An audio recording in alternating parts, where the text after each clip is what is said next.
All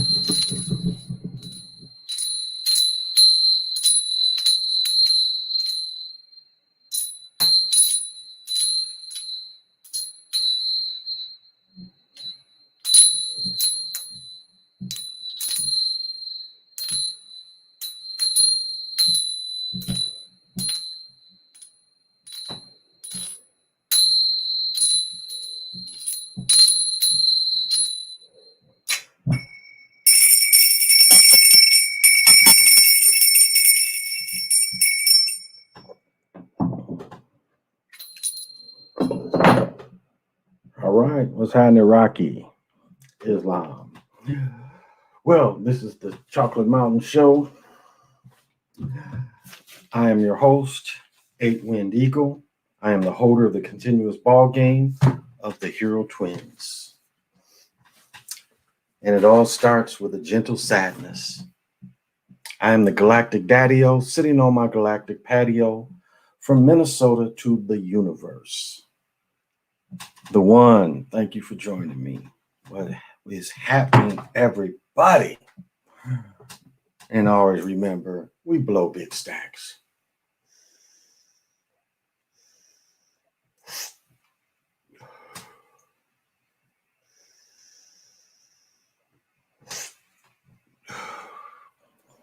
So we greet one and all on a very mild day up here. We got into the 40s. Still wasn't all that warm, but it was still in the 40s today, which is unusual. Hey, PJ, thank you for joining me. and I'll say, I do want to salute everybody that makes comments. Again, I don't want a team of just people that don't think for themselves. I don't want that kind of team. I want a team from everywhere. I want all kind of thoughts, all kind of experiences. It's not, I just, I don't want any. I want a diversified team, so we can all say we've done these things, and this is what everybody's bringing to the table. That's real power. Is the more diversified minds you can put around yourself. That is the kind of team you want. You don't want people that try to imitate you, because a lot of times that's what you see. You see people speaking, and then you see people imitating them. I mean, they'll pick up their mannerisms and everything. And you should not want that. You should want in minds.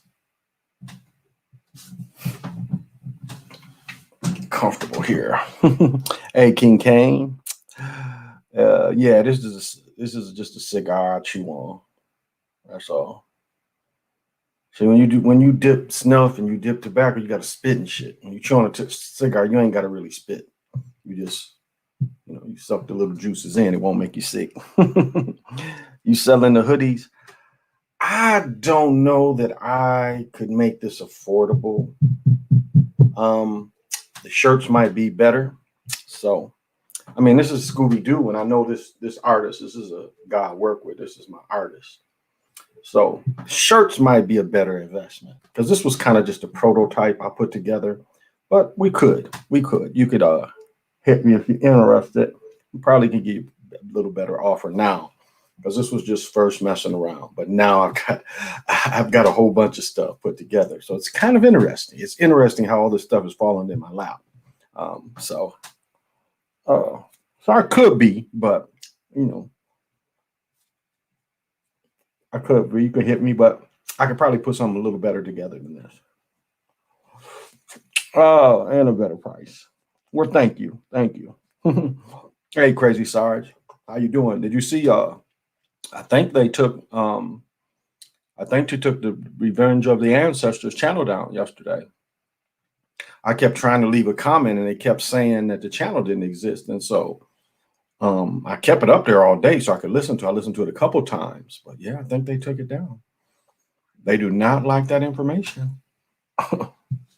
You see your brother's channel. Yeah, that's what I was just talking about. Yeah, that's what I was saying. They took his stuff down again. So now I'll say this. Just think of how long I went. I was on all 4 years of Trump. All 4 years. I was on a Trump. Then these mugs was in 2-3 weeks. And you see my video, Amy Klobuchar. She's saying you can't even speak against it. You can't have a difference of opinion. You cannot even have a difference of opinion. Support or not support it. They were saying you have to stick to an agenda. That's why I really wonder if people have read Karl Marx in his manifesto. Because if you look at the word liberalism, it is a communist concept. It is a part of communism, just as socialism is a part of communism. And let me share a little poetry that I wrote.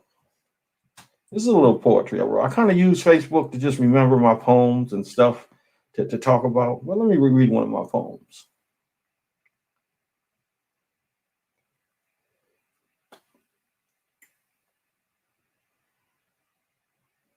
Here we go. So attachments come in many different forms. Strange thoughts come into your awareness or your head. Attachments. Fighting or protecting the beast's opinion. One is attached to the beast. So ask yourself, why do I agree with the mainstream, which is a spell word? Why do I feel the need to defend the mainstream? Again, it's attachments. Why do you care about the news, current events, celebrities, all types of attachments that come with eating on your energy? You're feeding a beast. And people don't understand that. It's like when people talk about politics, especially our politics, they act like they're different sides. They clearly act like these people don't like each other. And when you in government for 47 years together, where some of these old folks are, do they really dislike each other? Kaved, thank you for joining me. Oh, very kind words. Amar, thank you for joining me. Amir, you think they're making the Lakers look terrible, so it's not obvious they win. Whack. Hey, people understand how all the systems are related. Exactly. They don't know how they're all working together. They may make it seem like they're not, but when it comes down to it, they're all working together. Look at communism in the past. What happens when a new communist regime steps in? What do you see around his government? You see soldiers. You have a type of coup. You see soldiers around a new communist takeover. You see soldiers. You watch old movies where they call it banana republics and whatnot. You see soldiers. So they didn't put the soldiers there to stop Trump people. As I again said before, there wasn't no killers up there because we have the best killers in the world. These imbecile psychopaths they raised, and they're both American Indians and European folks, and ain't just one. They are the most efficient killers on this earth, other than maybe the Mossad and MR5. Other than them, but we have very efficient killers. And they don't take cameras with them. So what we saw was a stage play that they wanted to blame on Uncle Imbecile. That's what we saw. They wanted to blame it on Uncle Imbecile because they felt their power was so weak that they had to have another push and blame it on Uncle Imbecile. So, before we get started, tonight, we're going to thank my local brewery. This beer was made. This beer was made last week. There we go. This is a Thermocline Cream Ale. It is 6.3 of alcohol, baby. And so, pop them if you got them. Smoke them if you want them.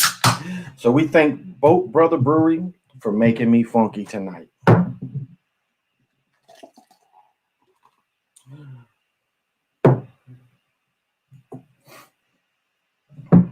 and fresh beer does make a difference. Back in the years ago, every local town had their own beer. It wasn't until Budweiser and Miller, Stroh's, those from Michigan, remember Stroh's beer? Michigan had their own national beer company. It was called Stroh's. Stroh's made nice little, they had like their quarts were nice little fat bottles. So smoke them if you want them, for sure. The show, Two Wings of the Same Bird piece. What the funk is up? There you go, Starfleet. Shown in The Hidden Hand and The Secret. Yeah, all the time. All the time. There's all kind of hand signs that they pass right in front of our faces. It's funny, that old dude I capped on his hairpiece. They filled in a little more. I guess the day I caught him was one of the first days, because they fired the old dude. I can't even think of that old dude's name. He looked like he was really the Crypt Keeper mug. He was so old, had all them facelifts, and I mean, they probably thought, man, we can't give you any more facelifts. So Lou Dobbs, I think, was his name. That dude was 1,000 years old when I was young. They had that mug on, so they got rid of him. And so they had one of Trump's dude was on his cabinet. They got him now. They gave him the show.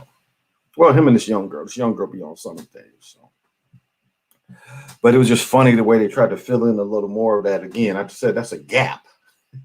A part is pencil thin, you know. He had a big gap in his head. So it's just funny how vain these people are. They can't let go of the hip hop. I looked at the family and I thought, yeah, I'm around a lot of bald head cats that more than likely ain't gonna my afro ain't gonna stay together. And sure enough, all my cousins that had the big fros end up having the same type of baldness that the Ampies have. That goes back to, and it's funny, the two brothers, my great-great-grandfather, George Washington Ampie and Isom Ampie, that was in the 54th. George was in the Ohio Colored Regiment. George Washington Ampie is bald, like the people in my family. Ism is not. Ism has a full head of hair. So usually don't see it like that. But yeah, Ism has a full head of hair. And I think my cousin Johnny, he's 62, 63 now. I think he comes from Ism's line. And I think Johnny still has his hair. I don't know, I kind of lost him on Facebook. So yes, they show all kind of signs and symbols, and they try to fool us. And people fall for it. That's the thing. People think it's like my mom and I was getting into, and we get into it, and then we don't harbor any grudges. It's just disagreements. And she's like, why? How are you so blind? You want a dictator? I'm like, okay, only a dictator brings in troops when he's taking office. That's what a dictator does. Now, Uncle Imbecile's welcoming in wasn't that great, but he didn't bring in troops and fence everything off. Oh. And again, don't remember Uncle Imbecile gave money to Sister Girl for both her runs at being the prosecutor. Why would a person in New York care about a person in California if he wasn't part of the same team? You see how it works? I noticed a lot of cats that had Jerry curls are bald too, but I heard the gene comes from your mother's side. Yeah, absolutely. It does come from your mother's side. Because there I go, the quantifier. My father did not go bald until he was like in his late 60s. My grandfather, I don't think he ever went bald. Maybe when he got in because it's funny, my grandfather lived to be 91. Yeah, he didn't go bald until he was in his 70s. My dad, at my age and going on 60, yeah, my dad still had a full head of hair. Even today, it's just thin, but on the Ampy side, all the mugs. It's like we all had afros out to here, but as we got old men, yeah, you know, the hip hop was going away. And so I just started, matter of fact, this is when I started cutting my hair bald. I went to Pittsburgh in 70, the year Kentucky won the championship. So that must have been 77. I'm guessing 77. I went to Pittsburgh, rode the bus by myself and everything. I was only 15 years old, had family there. And I was seeing the brothers. The brothers all had the neat haircuts. I was like, so before I got back, I got my hair cut low. I left with a more of a shag afro. And I came back, it was just close with a part. Other than my senior year picture, which my mother, I was just lazy. It was football season, so I wasn't getting my hair cut, didn't have the time, was resting. My mother just wakes me up and says, let's go take your picture. And I got an afro on it. When if I showed you the basketball pictures, my hair was crispy most of the time. Just stopped in for a few down 50 free today and got to finish cleanup tomorrow. Thank you. Oh, wow. A 50-year-old tree. Okay. Well, thank you for stopping by, baby. You know, you take care of yourself. So they are helplessly dependent on the system and will fight to protect it. That's absolutely Starfleet. That is absolutely right. These people defend this shit that they haven't benefited from all. Here's a prime example. My cousin's, I call him my cousin. I've known him forever, but he was married to my cousin. But matter of fact, this cat liked my mother. I know he did. A bunch of dudes. When my mother was young, a bunch of dudes just like my mother that was a couple years older than me. And they was always over the crib. So I have a cousin that favored my mother. He married my cousin. But I bring his name. I bring him up. I bring him up because do y'all remember on Facebook when it was like chicks was taking 5 different pictures? Y'all remember that? Chicks would put 5 different pictures. This was obviously for chicks. This nigga done did his. Because again, he saw something going on that he felt he had to be part of. That is the pull. Looking on Facebook where the women, you see the women doing the same pose. How is it that the women do the same pose around the same time? How is that? You see one headshot, you're going to see about 20. So do you see the pull? Do you see and this is the thing about that. It's like, what would be the motivation that would make them take them headshots? What would be the motivation that would take the headshots? So there's something there that all of them get triggered. And when they get triggered, there they go. And you defend something that you really are not a part of at all, other than just the theory of the system. But the system doesn't really work for you. Shit, it won't pull you out of tickets. You can't get stopped in a mug and say, you know, I like so-and-so. Or if you got the stickers or bumper stickers, which ain't really a thing anymore. But that's not going to get you out of it. Now, Masons could get you out of it. You might catch a Mason judge. You might catch a Mason officer. I mean, the cops that are Masons, when I watched them, when they approach the car, they flashing signs to you. All you got to do is watch it. Just look at their hands when they approach you. They're trying to see if you one of the travelers. And in some ways, you can fake it. Some ways you can fake it because if you start giving him signs right back, now he might go check. It's hard to say, but it might get you out of a pinch if you know how to fake it.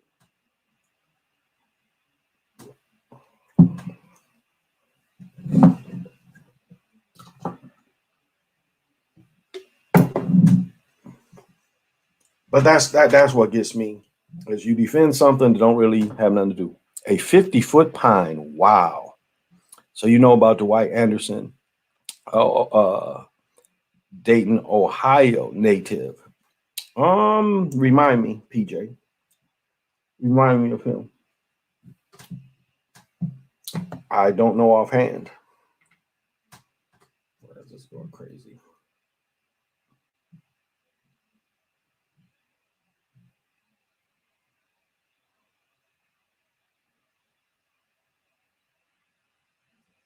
Oh, okay. Yeah, maybe. Let me see. Oh, he just died. No, I didn't really know about him. No, I didn't know about this cat. And he went to USC. He was born. Oh, this cat's my age. This cat's my age. No, I didn't know about him. He's like a year older than me. Oh, he played for Kentucky and USC. Oh, okay. Now I didn't know this cat. He's a little older than me. I'm trying to think. He just died today. What did it say? When did it say this cat died? Oh, he died. Okay. No, I didn't know about him. Wow, I never ran into him. No, I did not know about this cat. So he had to lose some time, because if he transferred from one to the other, he lost some time. So he would have played at Kentucky, Bowie. Did he play on the championship team? Wouldn't have been old enough. If he's 1960, he would have graduated in 78. Where did he go first? Let me see if it gives us stuff. Yeah, I didn't know about this brother. Let me see what they say about him. Oh, star freshman. Oh, he won. Okay. Wow, he averaged 38 points a game. Wow. Okay, so he went to. Yeah. That's what I thought. He went to his freshman year. He went there. So Bowie, no, that would have been Bowie wouldn't have came until the next year. Goose, what's his name that played with Atlanta? Rick Roby. Rick Roby might have even been gone. Yeah, I didn't know. He played back in the day, got messed up. Okay. He got messed up. Yeah, he went the year after. I see. Yeah, he went the year after. Like my friend, the dude I played against, Keith Bostic, went to Michigan. I think Keith even was a high school All-American. And Keith played with Houston. I remember I hooped with Keith. It was Keith and Robertson. Robertson ended up he was a high jumper, but he hooped too. Him and Walker D played at Western. And I put that work in on them, both of them. We beat them too.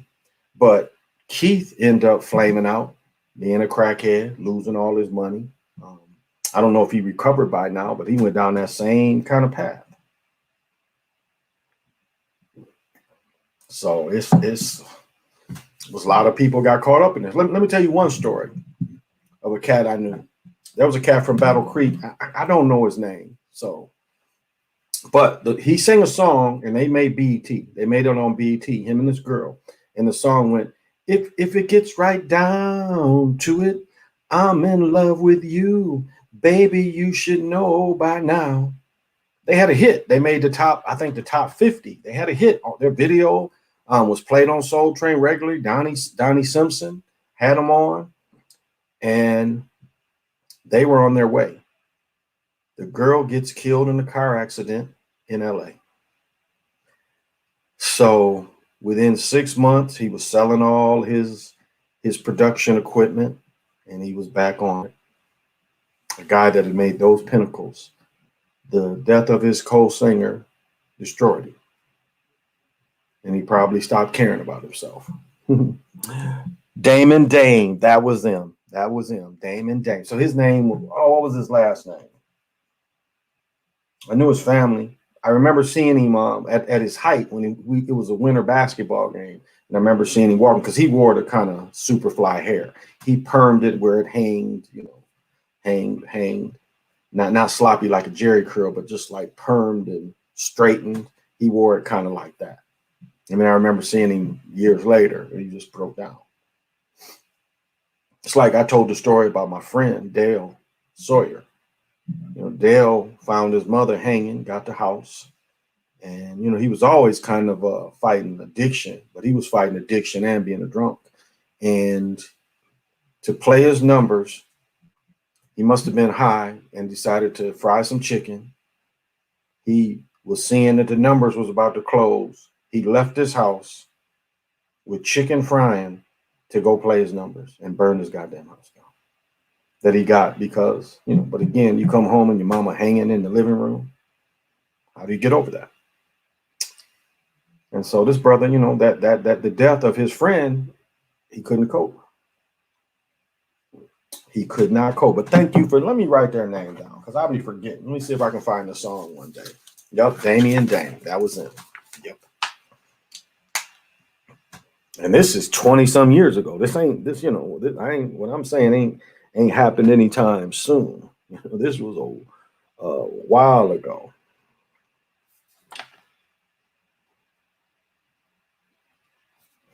I remember he was trying to sell this expensive ass keyboard. He's damn near giving it away.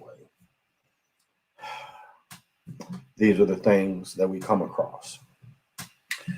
And let me say this, because let me backtrack a little bit. Let me say this. Spirituality can come in any kind of ways. There's no one right way or no wrong way.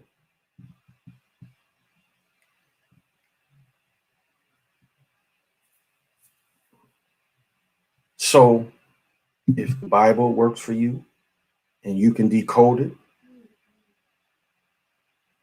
and you can get the real stories out of it, that's not a negative. Because I think you're getting a bigger look about it. You're still seeing the whole picture, and then you know how to apply it, and you know what's important and what's pertinent in your life.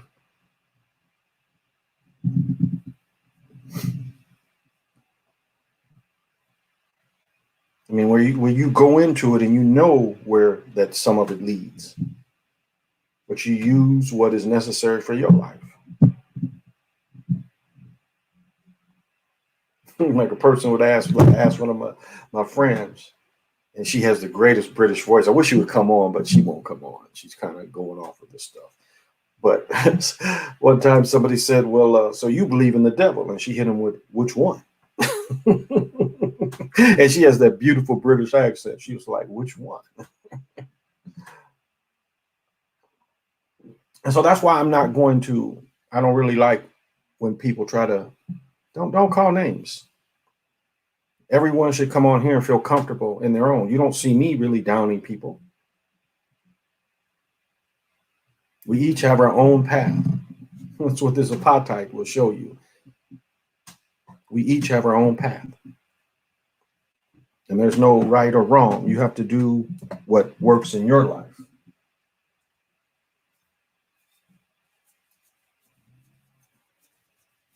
Doesn't matter more. Israeli, Jewish faith, doesn't matter. Just get the information that's pertinent to you and apply it to you. Like when I say European people, I'm not condemning anybody. I'm just trying to talk who I'm mentioning, because there's no such thing as white or black. White was a construct. During Bacon's rebellion, they was like, hey, we got to find a way to make these poor people fight for us. And that's what's been done over and over again. They rely on them. That's why you have the rise of the hillbilly. That's why that culture got risen up. Because I'll put it out there. When I grew up as a child, country music was frowned upon, especially like I grew up in a working class neighborhood. There was only my family. My best friend was one of the first families that moved in this area where his father had both lots, the one in front and back, since I know they've sold since. And then my cousins down the street. It was like 3-4 families. The rest of them was all European. They wasn't listening to that kind of music. And then I remember a military dude. And I was like, why does a young dude like you like country music? And he hit me with something that I was interested. He says, it's American. And I looked at him, I said, so hip hop's not American? R&B's not American? Jazz isn't American? But I knew what he meant. Because at one time, that was their thing. At one time. And yes, Charlie Pride was in it. And I'll say this, those that are from Memphis know that the Grand Ole Opry wasn't Jim Crow. You could go to the Grand Ole Opry and see people singing in it. Wasn't Jim Crow. Charlie Pride played on there plenty of times.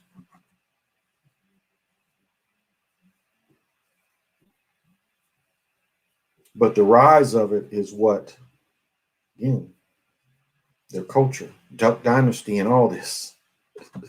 I don't know if people picked up that the Alaska people, that the daddy died for the Super Bowl.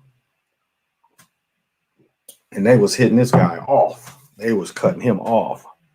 It's the male singer, last name is Brodus. Yeah. Is he related to? No. This cat is from Damien Dame. Yeah, this cat is from Rocky. He was from Battle Creek. And I don't think Snoop has any family out in the Midwest. Brodus. Yeah, Brodus. So you said his last name? He had family there. I just wonder, did he have... Yeah, he had family there, and I just can't remember who his family was. And again, he was younger than me, so I didn't know him well. I heard the same thing about how Marvin Gaye never got over the death of Tammy Terrell. Yeah, he didn't. Lionel Richie just said, fuck the Commodores. Well, I guess I would understand that. I mean, if you was a drummer,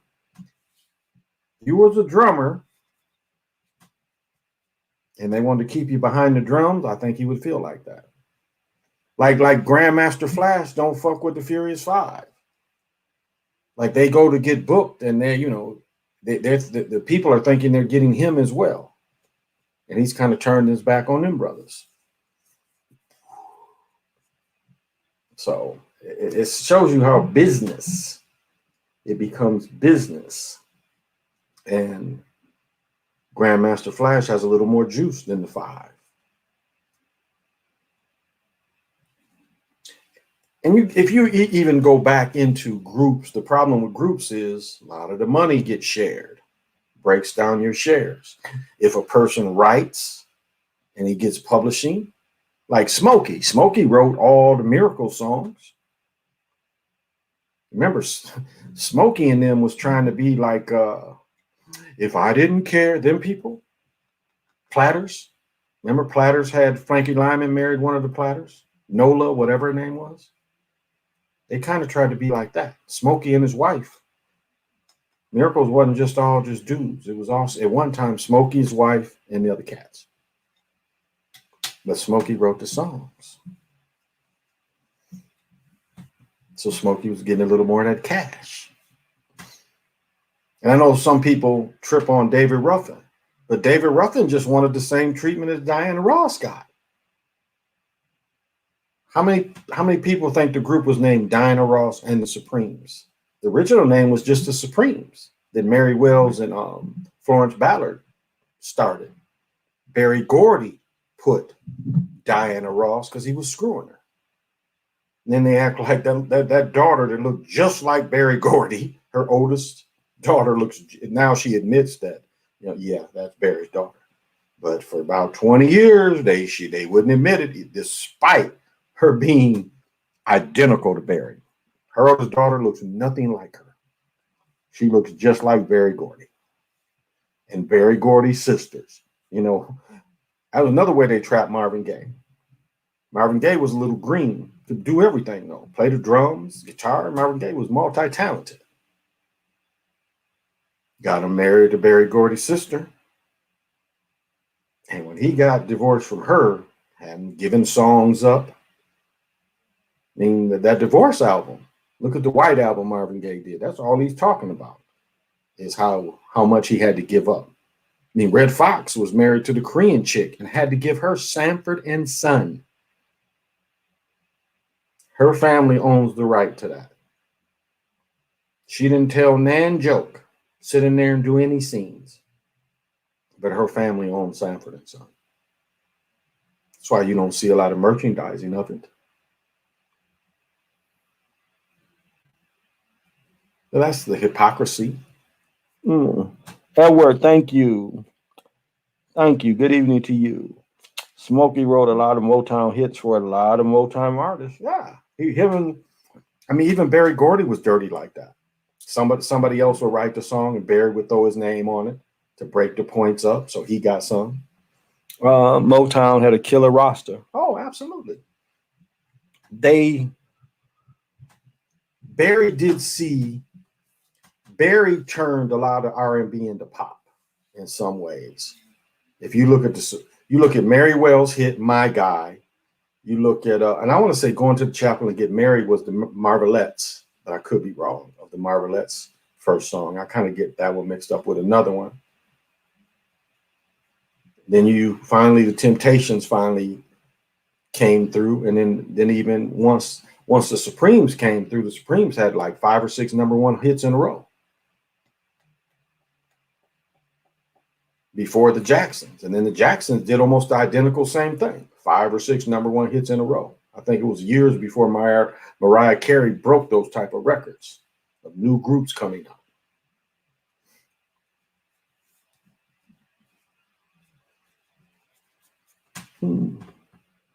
Hey, Briss, thank you.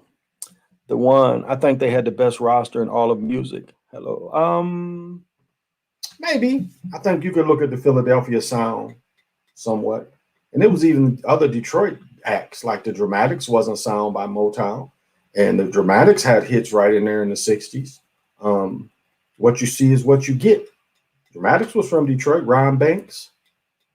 They didn't sign with Motown. I think they signed with Epic. But they had hits right through then. And then the second part of the Dramatics sang Me and Mrs. Jones as well. I don't know. I like their hit better than Billy Paul. I think Billy Paul's version went bigger. But I like their version. Their Jackpot album was probably one of the best albums of all time. Just like I was spreading Moray's music. You listen to Be My Girl, Ron Banks in the beginning hums. I mean, that's some of the best ever. You listen to Be My Girl because another version, the one that sings Be My Funny Valentine, he sings with Florence Hyman. His name would come to me, and he sings, "You can take me, I'm yours." But he had a version of Be My Girl as well. And I think there's only one or two of the Dramatics left. I know Ron Banks died years ago. I know one of them just turned 80 in the last year or so. The guy with the deep voice. But I think one of the dudes that came in the second wave, the guy that sang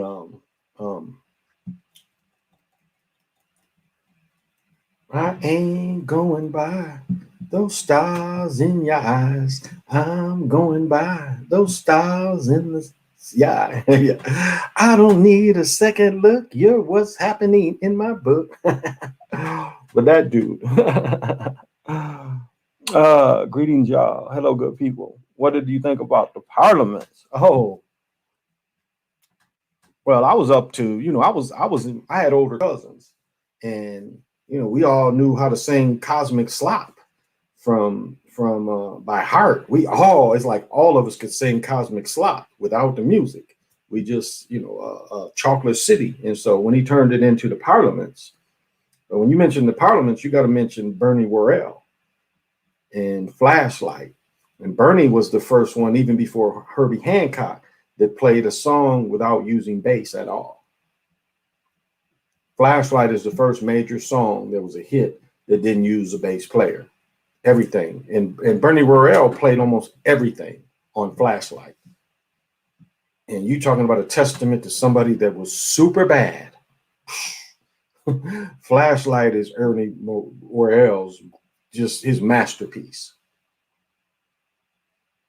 And remember, the disco version was about 18 minutes long. For weeks, I used that to raise my vibration. So, and I talked a couple weeks ago. I saw them no less than 3 times. I saw Clinton drop coming out the mothership in Saginaw in 78 or 79. And I went to Saginaw to see him, and then I saw him when he came in Kalamazoo. And what didn't make sense is Kalamazoo didn't come out the mothership in Kalamazoo. Yet we were in a bigger auditorium. I didn't understand why they didn't. He came out of a limousine. So I saw them quite a bit. Have you seen they classified 13 million pages, Alien Stargate? No, Biz, I didn't. I did not see that. That's supposed to be the movie epic on the Dramatics coming out. Oh, that'll be nice. Flashlight is the truth too. Yeah, Flashlight and because they was going back and forth. But that whole album, Toast to the Booty, Tear the Roof Off the Sucker. I mean, Tear the Roof Off the Sucker was some kind of hard. That's when I got recruited. I was a freshman and I got recruited down to Florida A&M. We spent 3-4 days down there. Man, it was about a week. We spent a couple of days in Daytona too, though. But we spent 3 or 4 days going around campus and hooping in Tallahassee. And that's when that was out. We're gonna turn this mother. Yeah. Can you imagine being 14 on Daytona Beach and everybody's jamming to Parliament, Funkadelic? And I'm 14 and I'm dealing with women. The basketball coach, he had women that was showing us around campus. Then he brings this girl, and this girl is just beautiful, stacked. And he was like, "You need to show this young man." And she kind of looked at him and said, like, "He ain't no senior in high school." But then I stood up. She's like, "Oh, okay." And so they told me, just say you're 18. But I was taller than her. I was damn near 6 foot as a freshman. So, never told her I was 14. I had a good time with her. The Cosmic Slop song and video is very telling before its time. I had to go back and do my homework with Uncle George and Parliament. Hey, Greg, thanks. Maggot Brain too. Eddie Hazel's version. Kid Funkadelic, Michael Hampton played it too, but Maggot Brain was actually about George's brother. When they found his brother, that's what was, his body was in, George Clinton's brother was murdered and his body was infested with maggots. And that's where he came with maggot brains. When they found him, he had been dead so long that maggots engrossed his whole body. And that's where we get maggot brain from. I've told the story before. When my son was 14 or 15, he heard it from the first time. The vibrations might have hit him so hard because when I stopped the car, he just didn't jump out the car. And I was kind of looking at him like, he's like, "I'm trying to hear this." I was like, "Oh." So it really pinged him. Neon, yeah. Oh, yeah. That was when I graduated, when that was out. The disco era was fun. It was a fun era. It really was. Music, the best music that ever came out was probably 79. 79, the summer you had Good Times. You had Good Times. That was the summer hit. Well, I'll back up a little bit. New Wave came in as well. New Wave came in, but New Wave really didn't sweep the nation. But in Detroit, we went from dressing up to dressing down. New Wave was about dressing down. And all those songs, 78, 79, Rock Lobster, Whip It, all those songs, 79. But as my freshman year, we had One Nation, and One Nation might have been the year before, but we had Not Just Knee Deep. Either One Nation or Not Just Knee Deep came out. You had Drop the Bomb. You had King Tim III. And then you had Sugar Hill that came out. So I haven't found a greater period of just monster music to elapse that. And again, New Wave in itself was a new type of music. And then with hip hop coming, the beginning of hip hop. So it was a beautiful time. Hey, Lorenzo. Hey, Green Onions. Thank you for joining me. So it was a monster time of music. I mean, like, turn on the spotlight, y'all, and put me on a display. We're going to drop the bomb in the Southwest Crew. Oh, man. And then they used to come on campus. I mean, a lot of people from D.C. down at A&T. So go-go music. We saw Trouble Funk. I mean, all of them came to A&T. The Funk Mob, George Clinton and them had came the year before I went to college. They had been down there. Monster shows, Ray Goodman and Brown. I remember seeing them live at one of the homecomings. Must Be a Special Lady, Larry Graham. I mean, it was just monster shows. If things ever go back, we'll see. A&T's homecoming is a not miss. What you know about Go-go music. Oh, my aunt, my great aunt, lived in DC. Like she left Michigan and went to DC in the 50s. So my cousins came back, and I had a cousin a year older than me. And so she always gave me tapes and everything, Chuck Brown, all that.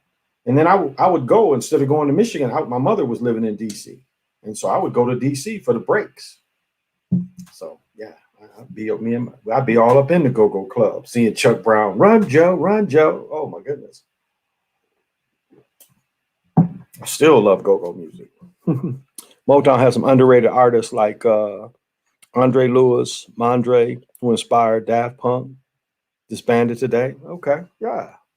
YT, I can dig that. I am from PG Country, Maryland. The go-go music, fire. A&T always had top-notch artists for homecoming. Yeah. Marky say he hadn't listened to go-go for music for years. Yeah, A&T's homecoming, there's no comparison. I've been to Michigan's homecoming, Western Michigan. It's nothing like it. Nothing like A&T's. We would stay off campus because we would be sneaking to events. It was events every night. I know the football game and the dance afterwards gets the most attention, but it was things going on all week. It was concerts all week. And so that week we would stay off, like we was an away game. They would take us to the hotel. So we would quit because they figured they knew from experience they couldn't keep us in our rooms. Because it's all this alumni is back. There's these events, and we would be up in the events. So they would always take us off campus. We would move back into our rooms the day of the game. The day of the game, that morning, they would take us back. And then, of course, after the game, we would do whatever. Larry Graham knocks on my door every 2 weeks. Last. Bernetta every 2 weeks. Last 4 years. He's a Jehovah's Witness. What happened to Jim Morrison? What's going on with the 27 Club? Bernetta, that's crazy. That is crazy. That's a funny thing because Jimi Hendrix got suckered the same way. Janis Joplin, and I talked about her the other night. Janis Joplin had pharmacy grade heroin. So she was basically a hot shot. Morrison, they don't really know how he really died. It was again strange circumstances, but it was easier to kill him in Europe. Same way with Jimi Hendrix. I mean, they pressured Jimi Hendrix. They were stealing money. Well, Jimi Hendrix had the worst contract of any entertainer at any point of history. He basically wasn't getting any money from millions and millions. People don't realize Jimi Hendrix was, think of the biggest artist today. That was Jimi Hendrix when he died. He had passed the Rolling Stones. Remember, the Beatles had broke up. Jimi Hendrix was the top artist when he died in 1970. The top artist. And because they were stealing so much money, and Jimmy had enough of it and said, okay, build me a studio. They started lying to him, and because they had stole so much and put it in Jamaican bank accounts, he put pressure on them by building a studio. Again, the soundproofing and all that. And then they lying to Jimmy, telling Jimmy, well, you need to go out and do more concerts because this is costing you more. Where he had done enough. And Jimmy literally was just getting money to live on as far as surviving money. He wasn't getting any real perks. Matter of fact, he was about to buy a house. He had bought a house. And they were building the house for him in California. And he died before he could move in. I just saw somebody read, and I'd never heard that story before. But apparently that's what he was going to move in. So he was starting to again, he tried to fire his manager, Jeffries. There was a CIA agent. So it appears it's like I think in some ways it's to spook other entertainers. Like you get into the dude from Nirvana, the type of heroin, one, that he had in his system, and the amount, there's no way he could have shot himself. He would have been too high to have shot himself when you looked at his blood. So there is a type of I think it wants to put fear in entertainers somewhat. This is what happens to you if you don't follow. And I think that's why they take them all like that. And remember the song, see, and then they put songs, only the good die young. You see how they do it? They're already setting your mind to it. But as the one cat showed, being a rapper right now isn't a very popular thing. You get any kind of hit, they're taking rappers out left and right. And again, the young brother that did all the work, 100 and some, I think it was 101 just last year alone. Can you imagine? It was something like it was 90 to 100 that died last year. How's that possible?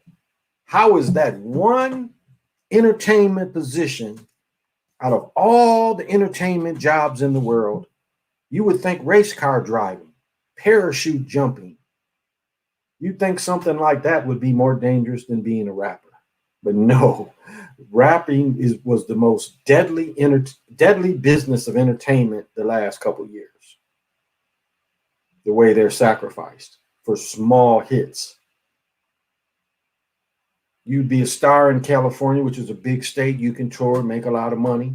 You can do the same thing in Texas, Florida, Chicago.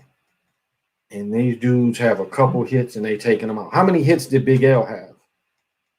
Not very many. And then the dude said he accidentally killed him. Ain't no accidents. Not like that. Oh, he was on heroin too when the shot happened. Yeah, exactly. He was a heroin addict, but the amount of heroin, he couldn't have killed himself. He couldn't have blown his head off. He would have been out. He would have been too out. Yep. I don't believe Stevie's blind. Y'all see the video where he caught the mic as it was falling? It's funny. There's a picture of Stevie hitting Ali in the jaw. I don't know. Yeah, right, Green Onion. He was. Those lyrics was very revealing for those in the know. There you go. So these rappers don't care. Well, it's not that they don't care. Yep, they drop them. I get shot 9 times in the face. There's no accident. Exactly. Yeah, Rocky.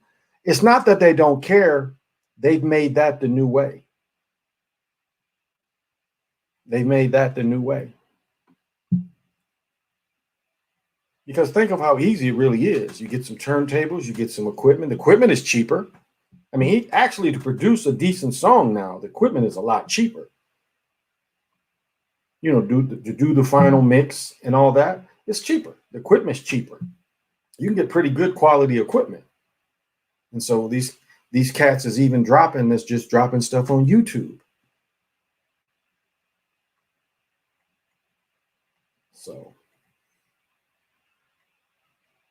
that's why this has to be known. These cats have to know what they're getting into. And they have to look at why the constant chaos is around them. Because once you get so much shine, all of a sudden chaos is around you. And in that profession, the chaos becomes deadly. I mean, what's the young man? He thinks he's going out in a fight, and then he gets shot. Not smart enough, too hot-headed. And what did I say? How they did Sam Cooke? They knew Sam Cooke would get drunk and trick with chicks.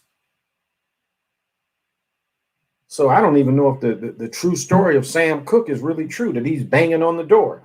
They probably drugged Sam Cooke, shot him in a room, and then threw him. And then the chick shot through a door. They put his body out there, and then self-defense. And you can look up the interview of the woman who killed Sam Cooke and the young girl he was tricking with. Chick smiling in all their pictures, smiling in the press conference. Chick didn't. They said it was self-defense, and they could create all that. Pound on the door. So,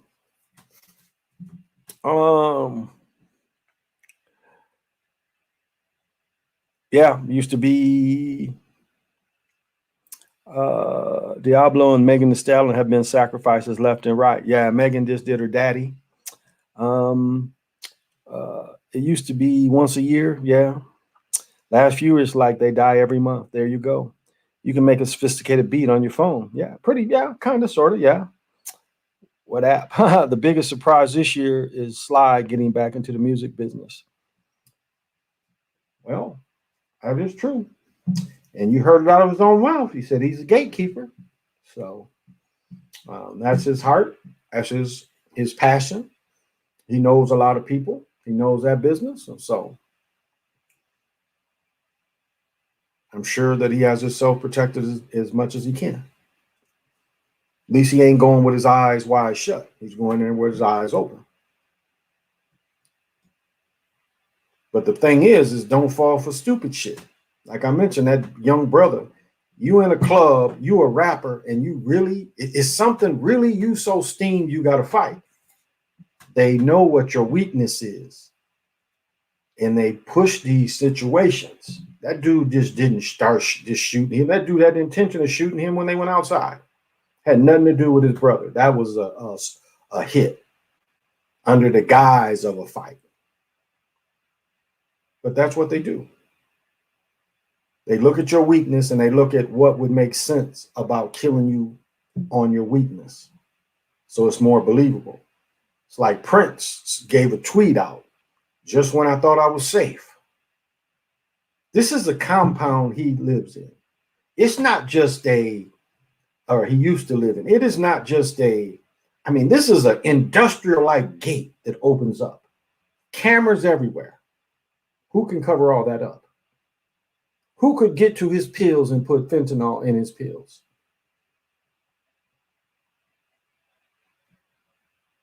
I mean, do we really believe that Prince had fentanyl in his stuff? Just like they said about Michael Jackson. He really needed to sleep that bad. He had to be put in a coma. That makes sense. And let's be honest, we was watching This Is It. Mike didn't have the moves. Prince vanity caught up with him. Prince was what, 4'9", maybe 5 foot at the most, and heels fucked his hips up because he was an entertainer. But his vanity fucked him up because heels. One thing, when you would go look at his crib, he was still wearing stacked heels like it was. He wore pumps like women. He pretty much wore pumps for probably 30 years. Soft and Wet came out when I was probably close to 40 years. He wore heels because he was so short. And it fucked his hips up. You know, doing the splits, jumping around, because he was an entertainer. He wasn't just a great musician, he was an entertainer too. But all those years in heels fucked his hips up. I still think he's Taika. Listen to Taika sing and listen to him sing. Sound the same. That falsetto. He wasn't even popular. We would bump his music to ourselves, just having a good time. Yeah, he really wasn't. Found dead in the elevator. Right. Don't let the elevators. Remember the song, 1999? Don't let the elevators. Then he dies in the elevator. Don't let the elevators get you down. The elevators. Yeah. So that was a message. That was a message. Yep. Nicki Minaj pops. Yeah. So yeah, they more than likely killed Prince. They probably tried to kill him on the airplane. They probably gave him something before the airplane. It was like Jimi Hendrix was playing with the band the Gypsies, and he broke away from Mitch and can't think of the other cat that played bass, who really thought he was the star. That's why he was disgruntled. He didn't like the brother being the shine, the drummer, just didn't care. But Jimmy's gonna play with the band the Gypsies, sold out Madison Square Garden, and they gave him a bad hit of acid. They poisoned because they didn't want them three brothers chopping.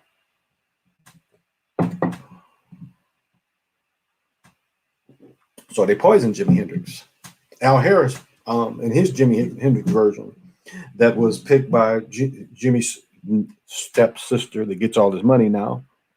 Do you suggest we stay away from people with rap? It would be dangerous to associate with a rapper who is in the know. Could be. Could be. Look at the mocking that Drake says. He can get niggas to do shit with just for a fucking $800,000 belt. He's mocking. He's mocking and telling that's how easy it is to set somebody up. And you know how the dudes was wearing their shirts to show the buckle? It's like people was wearing the gold chains, like they would make fun of Italian brothers, you know, wearing the button-up dress shirts and they still got the gold chains out. So you know how the dudes was doing belts to show you got, you know. So it wasn't enough just to wear your Jordans. You had to do your shirt in a way where your belt buckle. And let's be honest, a lot of times them was women belts. It wasn't dudes belts. Them was women belts. And the shit ain't even gold. It's just got the, you know, whatever the monogram, whatever it is, whichever brand. But that became a thing. Like my son even has that mentality. City, he even has that mentality. Yeah, because you know, so I can show that wear that around broke niggas that can't afford $1,000 belt. But he's got that mentality that wearing $1,000 belt makes you feel good. It makes me have the illusion that I have money. Just the illusion. It's like when they show Floyd Mayweather with all these cars, and then Floyd tells you, well, I can't drive them. I don't know if anybody caught that.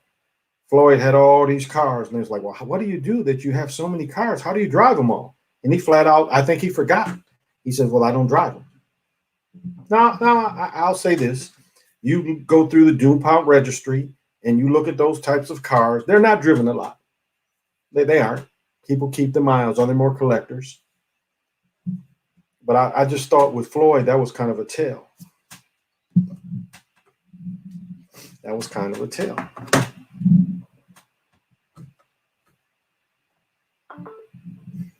And drug addicts are easy to get rid of. That's why I think that, you know, Tyka, Prince's sister, was tricking here. She was on crack. And it's easy to get rid of drug addicts. If you have a sports person, they have a sister, brother, mama that's a drug addict. It's easy to get rid of them. They're vulnerable people. What was I talking about with Sugar Hill? Remember? They wanted to kill his daddy, gave him the heroin. That's what addiction is. They look at what your addiction is, and they figure out how to get you out like that. On a matter of time before Facebook jail becomes a real thing. It's funny. For a Gucci belt there. Yeah, that's probably when Prince died on the airplane. They said he had a flu. That's Prince clone just did not work, so they said he died. Nicki Minaj died. Yeah, when I heard that, I knew it was. Nicki was due for another sacrifice. Her career has been falling yes, it has. Taking advantage of people with lower vibrations. Indeed, YT, indeed. Indeed it does. Because Cardi took Nicki's kind of style and took her place. And it's funny, Nicki's song For Life is a deep message. I wish I could hold on to this moment for life. Because the moment is all we have. And that's what we fail to realize that's the most important. Every moment is that important. What does she say on Doctor Strange, the ancient one? Here I am, I've lived thousands of years, and I'm trying to hold on to these moments. Well, a master would already know how important the moment is. You wouldn't just see it at the end. You already know. And life makes us think that each moment isn't special. You know, when they say the shit flashes before your eyes when you think some real danger is coming, because you start to see. You start to see how important each moment is. If you're looking at a gun facing you, I've talked about all the time, talking about when people get tunnel vision. The only moment you know is danger, fear, and fear. Because you can be faced with both at the same time. Danger can bring on fear. But it's really just danger.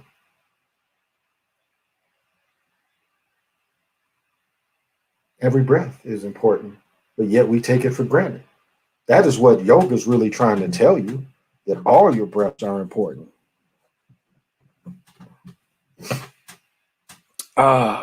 Little Wayne said on his podcast, he is in his third life. Could be.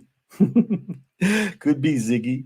Why they keep putting Meg the Whack on platforms. She is garbage and a big attention seeker. Well, I mean, she signals. She does the tongue out her mouth, and she'll do the little thing. She'll do the tongue out her mouth and do the little sign. She'll, because that's a corruption of the calendar. That's a corruption. I don't think people can see the calendar, but that's a corruption of this God. That's where they get that from. And they corrupt the energy. That's not why he does it. That's a South American symbol. I don't think people realize that. The God that sticks his mouth out like that, or sticks his tongue out. But like they do everywhere, they corrupt all these different things.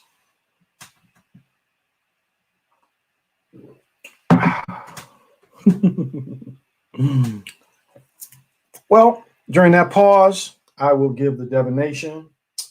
And it's okay. You want to send me mental messages now? That's okay. Sugar Guy to filter all the shit out that's corrupted. So we're at 13 platoons, 0 contunes, 8 tunes. We are 8 unos, and we should be on. It's Death Day, so it should be 6 kin.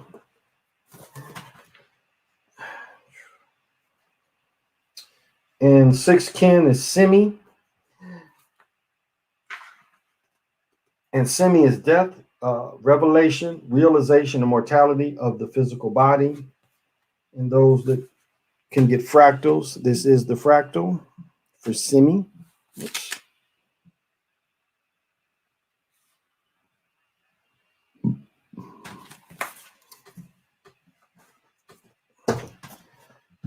And in the Toltec, it is in this image, we see the death. We see death, watching the human beings through an instrument called Tapkakantoni, which was used to calculate the movement of celestial objects in the sky, the passing of time, Hanukkah, and therefore the duration of life. However, death is seated on a red throne, which symbolizes the renewal of life, meaning that life is not the enemy of death, but its propitiatory partner.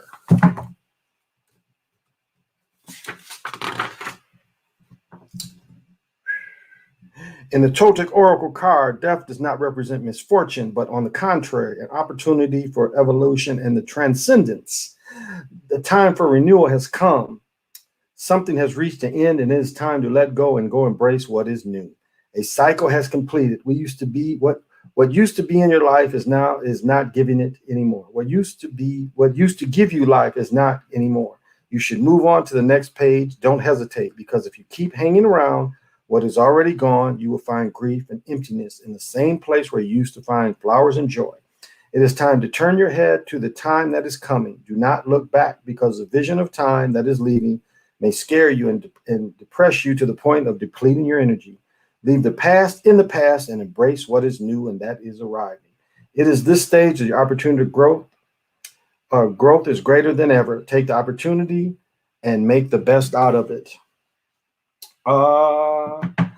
And suggestions is, what is the internal age, and to what extent is my internal age consistent with my biological age?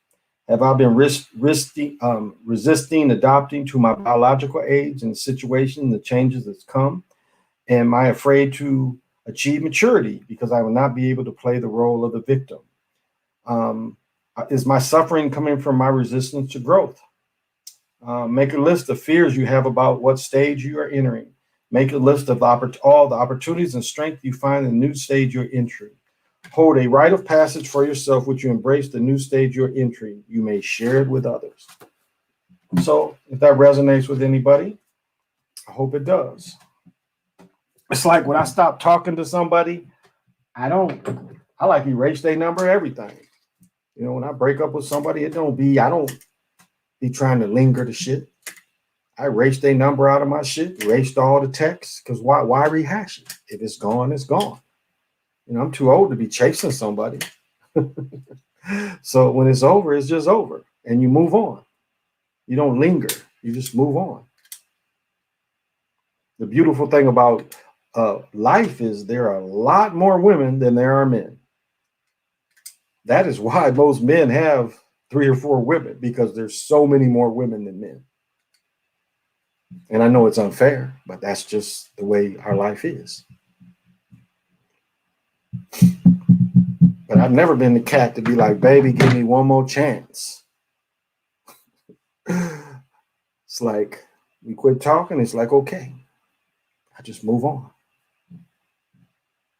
I'm too old to be sitting there and be like, why have I lost you?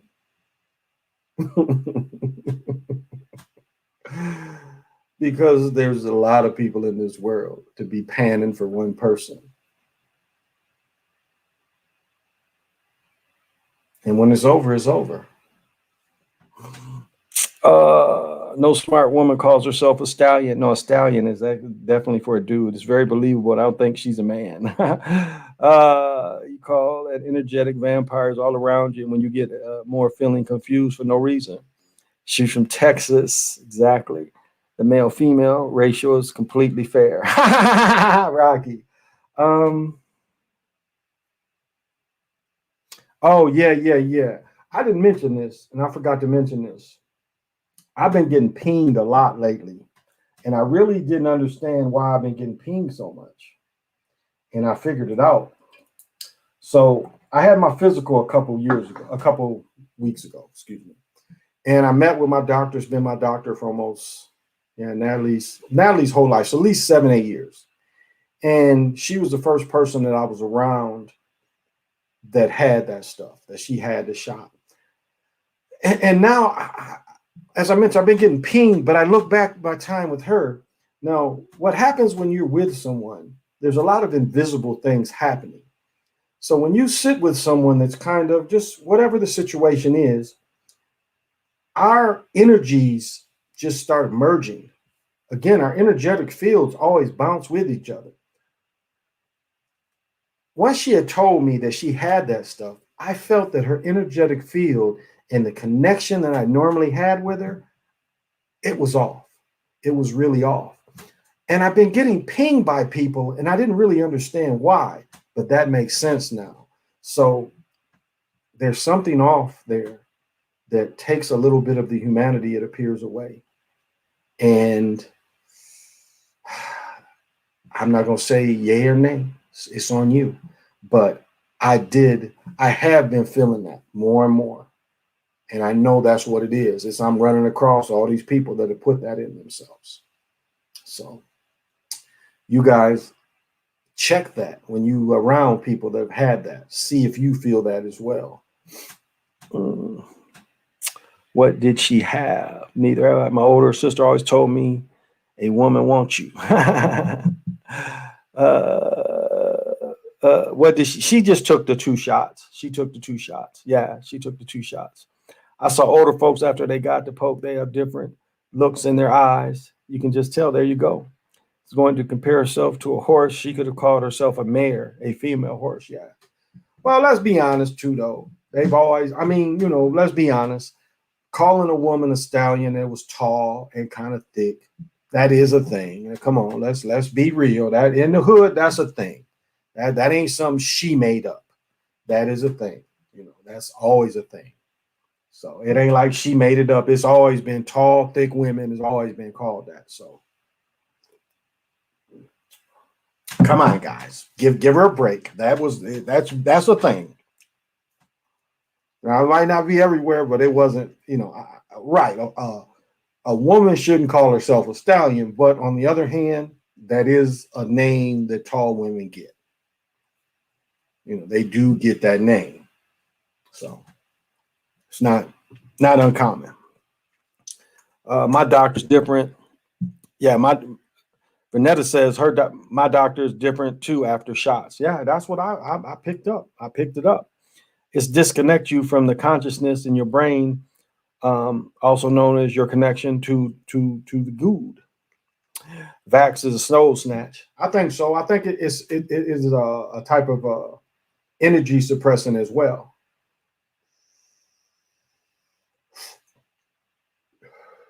And, you know, if you want to get into it, so what they've really done,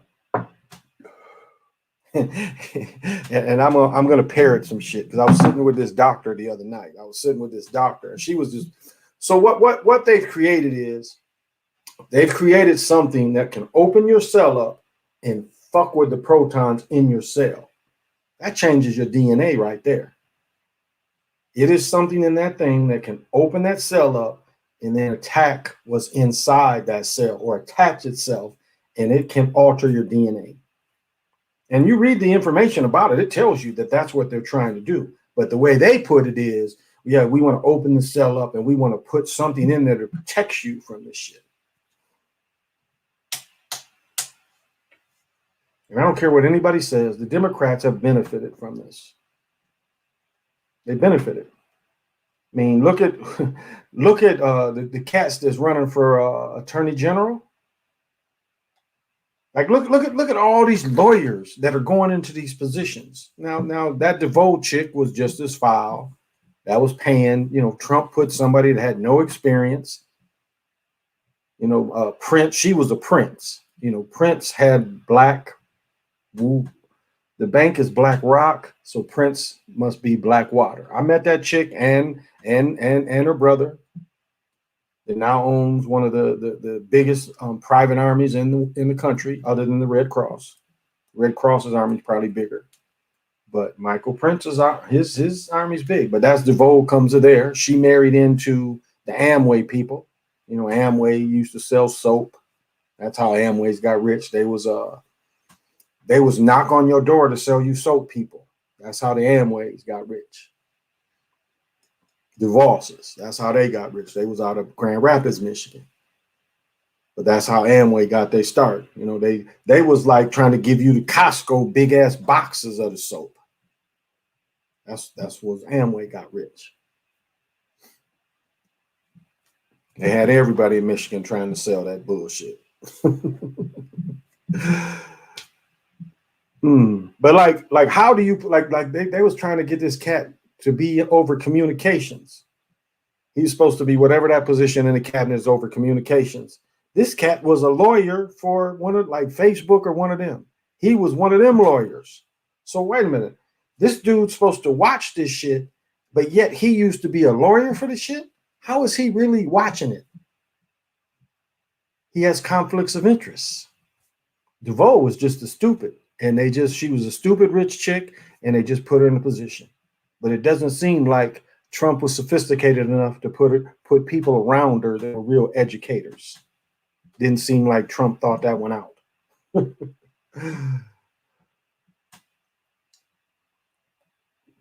Again, he was paying donors.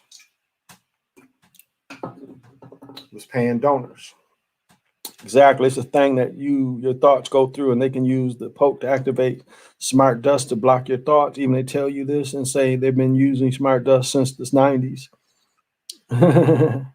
You're a fine girl. You're a fine Clydesdale. That's funny. That's funny. So these are, I mean, so it's just the politics in a lot of ways are dirty politics. They're dirty politics. But just the censorship, again, my channel's taken down 3-4 days after these people take charge. Doesn't that seem like a policy change? Seems like a policy change. These motherfuckers still ain't said anything about why. I know PNF was talking about one of his videos got struck down. Just one video. None of my videos had ever got struck down. Not any. I hadn't got a strike since 17. And that was when I would talk like this and play music. That was the strike I got in 17. That was it. It was taken back. It's like, hey, how you gonna give me a strike for shit I play? Like, that's the thing about fair use. I pay for the shit on this TV. You dig? I pay for that shit. How are you going to charge me twice? You put that shit on, I should be able to critique it because I pay to put it in my house. What happened if you don't pay for cable? You don't get fucking cable. That's what happens. If you don't pay for cable, you don't have it. So I have every right to critique this bullshit under supposed to be free speech. But it ain't really free anymore. A.B. Klobuchar is saying, well, we got to get it because, I mean, let's be honest about this shit. There's a lot of people saying, fuck the police when it comes to these pokes. They got doctors, staffs, and shit saying, fuck it. Teachers saying, fuck it. The military people saying, fuck it. I got a simp cousin that's in Memphis. This simp is showing the shit. And then I had to finally get in people's ass on Facebook, quit showing them goddamn cards. Because I'm going to copy it and I'll have the card. You know, right now to show the cards, it's just like the shit your children takes to the school. It's just a basically little form. Easy to copy, easy to forge. That's why we talked about this months ago on my other channel. That at the beginning, the shit's going to be easy. It's going to be some years before that shit will really be on top. Right now, you can just look at one of these dumb motherfuckers on Facebook, blow that shit up, and you can make many copies as you want. Here you go. Now it's going to get more sophisticated. Israel's doing that shit supposedly. It looked like propaganda though. You don't have to go in stores now, so that don't ride anymore. Saying you can't go in the stores. Well, people don't give a fuck. You don't have to go in the store. In some ways, it's more of a hassle to go in the stores. So they want you to go into the stores. So they ain't gonna do that shit because they want people to go in stores. But people is naying on that shit. They are naying on that shit because people are tired of being taken advantage of. People are standing up and saying, we ain't stupid. It take 10 years for some shit. And you know, it's almost been 500 deaths. Yeah, look it up. And I'm saying from taking that thing. And again, when they throw these death numbers out there, we don't believe this shit because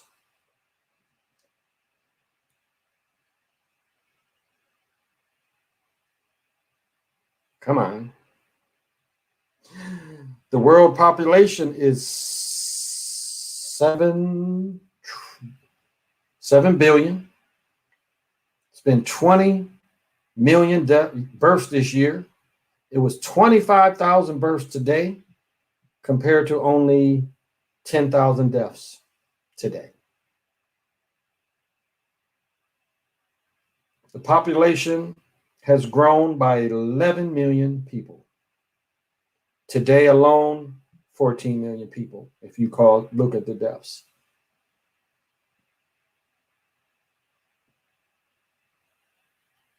So that bullshit trying to lie, and if you hear anything from Johns Hopkins, it's a lie. Remember, Mayo Clinic stopped using Johns Hopkins numbers. So did California, because the shit's inflated. Because the shit is inflated. What's the card? Speak freely. What card? Oh, when you get the vaccine, when you get the shot, they give you a card that shows when you got the first one and when you got the second one. And it's just a little regular card that anybody can produce. It ain't nothing different about it. It ain't got any like the money got the special little hologram. It's none of that yet. You just getting a basic little card. So if you got to do that shit from work, look at some of these simps on Facebook and just make a copy. Take it to work. And right now they don't verify. If you show the card, that's all they're going by right now. So everybody got them kind of simps. And finally, I had to break down on people. I'm like, the reason why, this is why you don't want to show that shit. And in fact, somebody can put your name and say that their name is your name, and they got the shot. Just people, again, people stupid. People love the beast so much that they can't wait to imitate the beast. That's the thing. People love the beast so much, they'll do anything the beast suggests. I have one friend. This was one of probably the prettiest woman I came across at A&T. I love this girl so much. Didn't meet her. We had a class in her with her the second semester. Got close to her, got cool with her, and then I never saw her again. A year later, I saw her at a basketball game. And then we became Facebook friends 30 years later. And one of her daughters had the flu. So that was her reason for saying she got it and showing it. I mean, this is how brainwashed the people are. They will show the fucking pictures on Facebook. Now, who do you think benefits that? In their mind, they don't know that they are trying to convince other people. And I guess there is an evilness too, because they're trying to convince other people get it done too. Now, even when I put the thing out there on Facebook about how they're mistreating these children here in Minnesota by making them wear masks when they play sports. The Timberwolves don't wear masks. The Golden Gophers don't wear masks. The Wild doesn't wear masks. Do you know? Let me put it even clearer. From the Target Center to Robbinsdale Cooper High School is like maybe 7 miles. About 7 miles. What is the difference? They say young people aren't affected as much as old people. So if it was any kind of rule, you would think you would make the old people do it. But no, they trying to make our young people sick. Ain't got nothing to do with safety. It has nothing to do with safety. Like that video I put up. It is a billboard to say obey, and that fear is everywhere.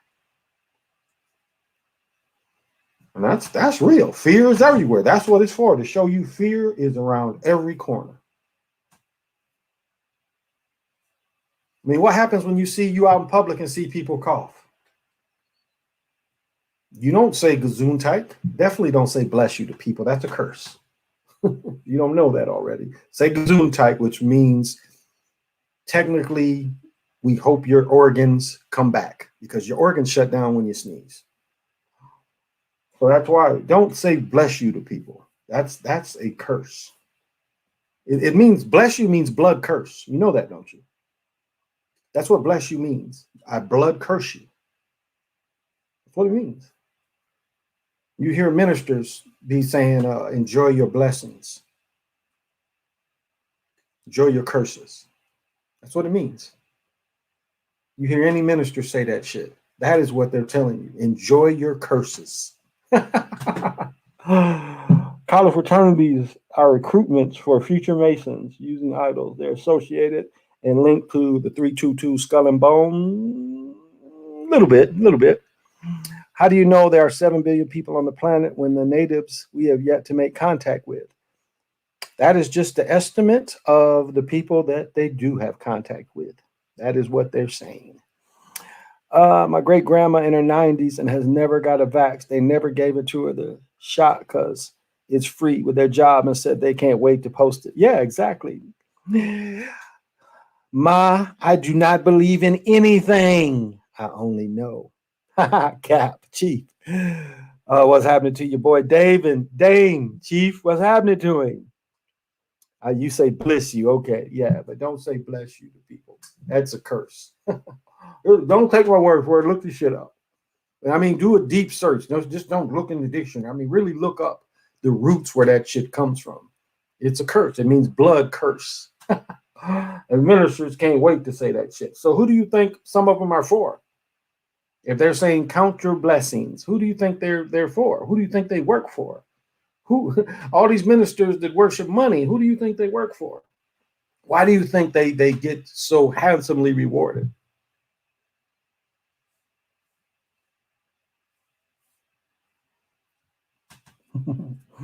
Etymology, indeed.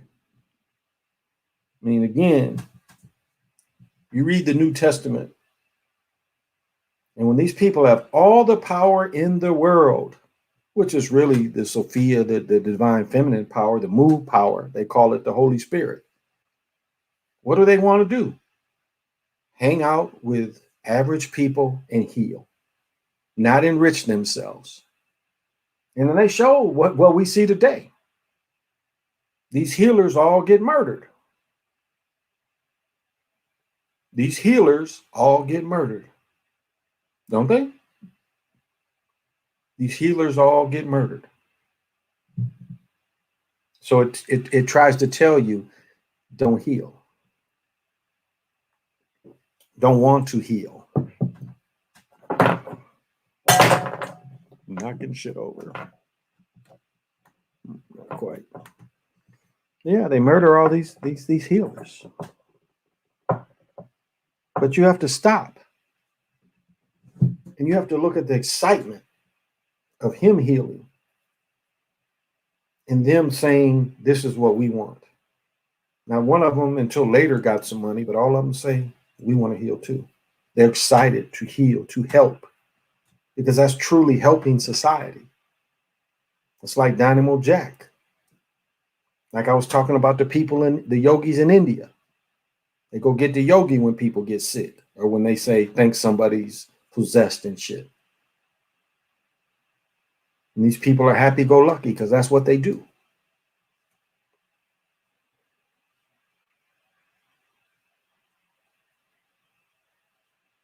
Or trying to release a spirit so it can rest and not be trapped. You're not really supposed to take anything from that other than you helped. You helped out of love.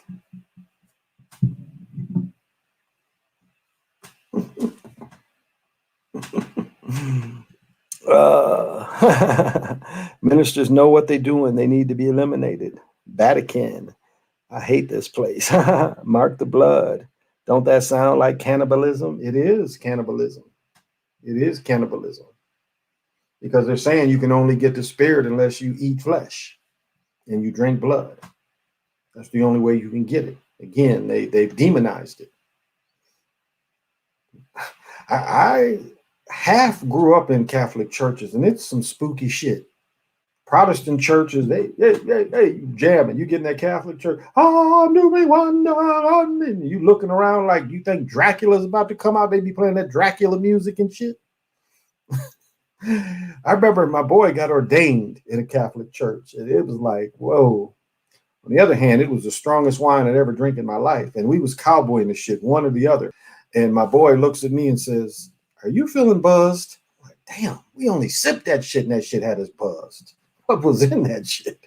My friend, like, we were standing up, he took a sip, I took a sip, and then he after a few seconds, he's like, man, I'm starting to feel a rush. I don't know what kind of wine they gave us. Sound like the Omen. Oh, it kind of is like that Omen music. You remember how the Omen started? When the dogs would go and they would play that music? That's how Catholic churches be sometimes. It's like, God damn. Where'd they get this shit from?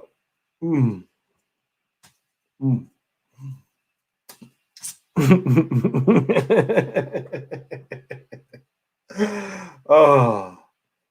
And I used to always, we would bet, we would go in church when I got a teenager, we would bet who got happy. You know, I got the lady with the white hat.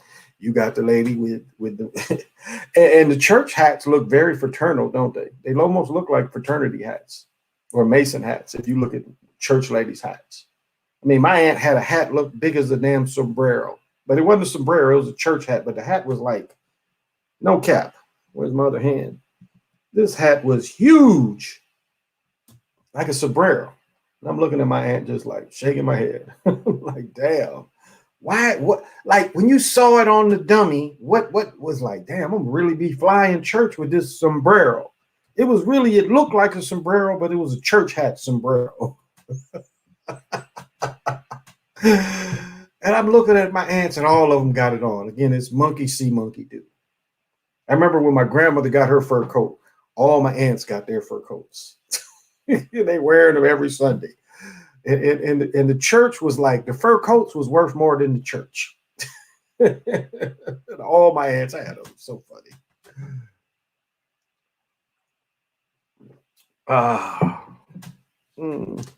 I went to Catholic school for pre-K and kindergarten. Weird. Oh yeah. I've heard some brutal stories about people with sisters and stuff and spanking their asses. Because when I went into 5th grade is when they made them stop spanking students. So that must have been 72, 73, something like that. When I was in 4th grade, and I've told the story about one of the teachers beating up the parent because he spanked his son, or he socked his son. This grown man socked a 4th grader, socked him. He got mad and frustrated. He went to kicking.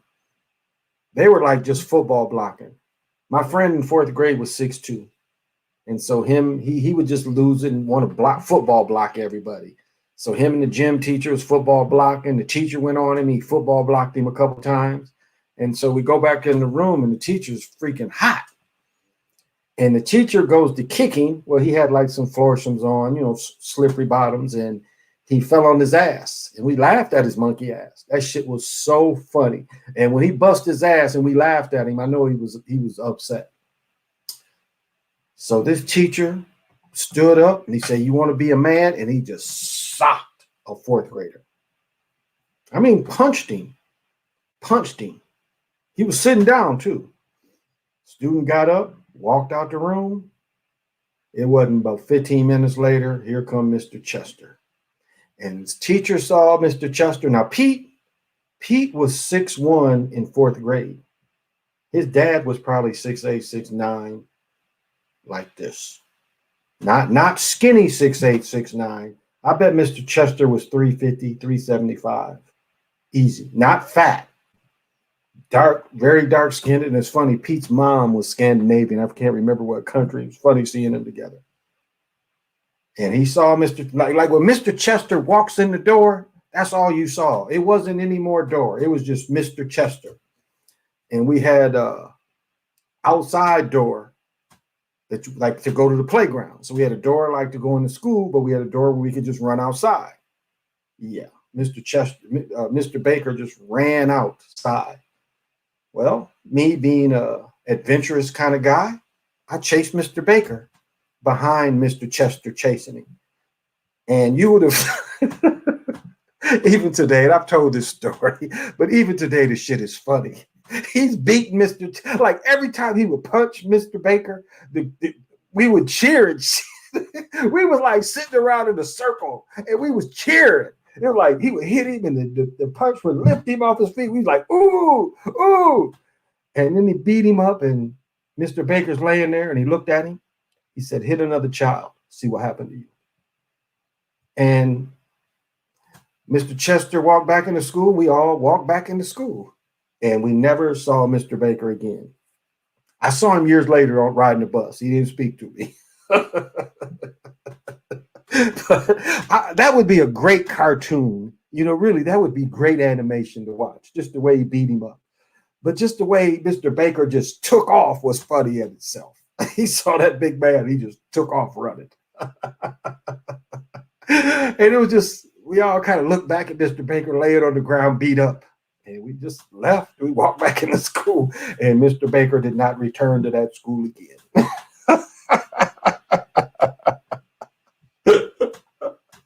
But that would be great animation to write that up and see that in animation.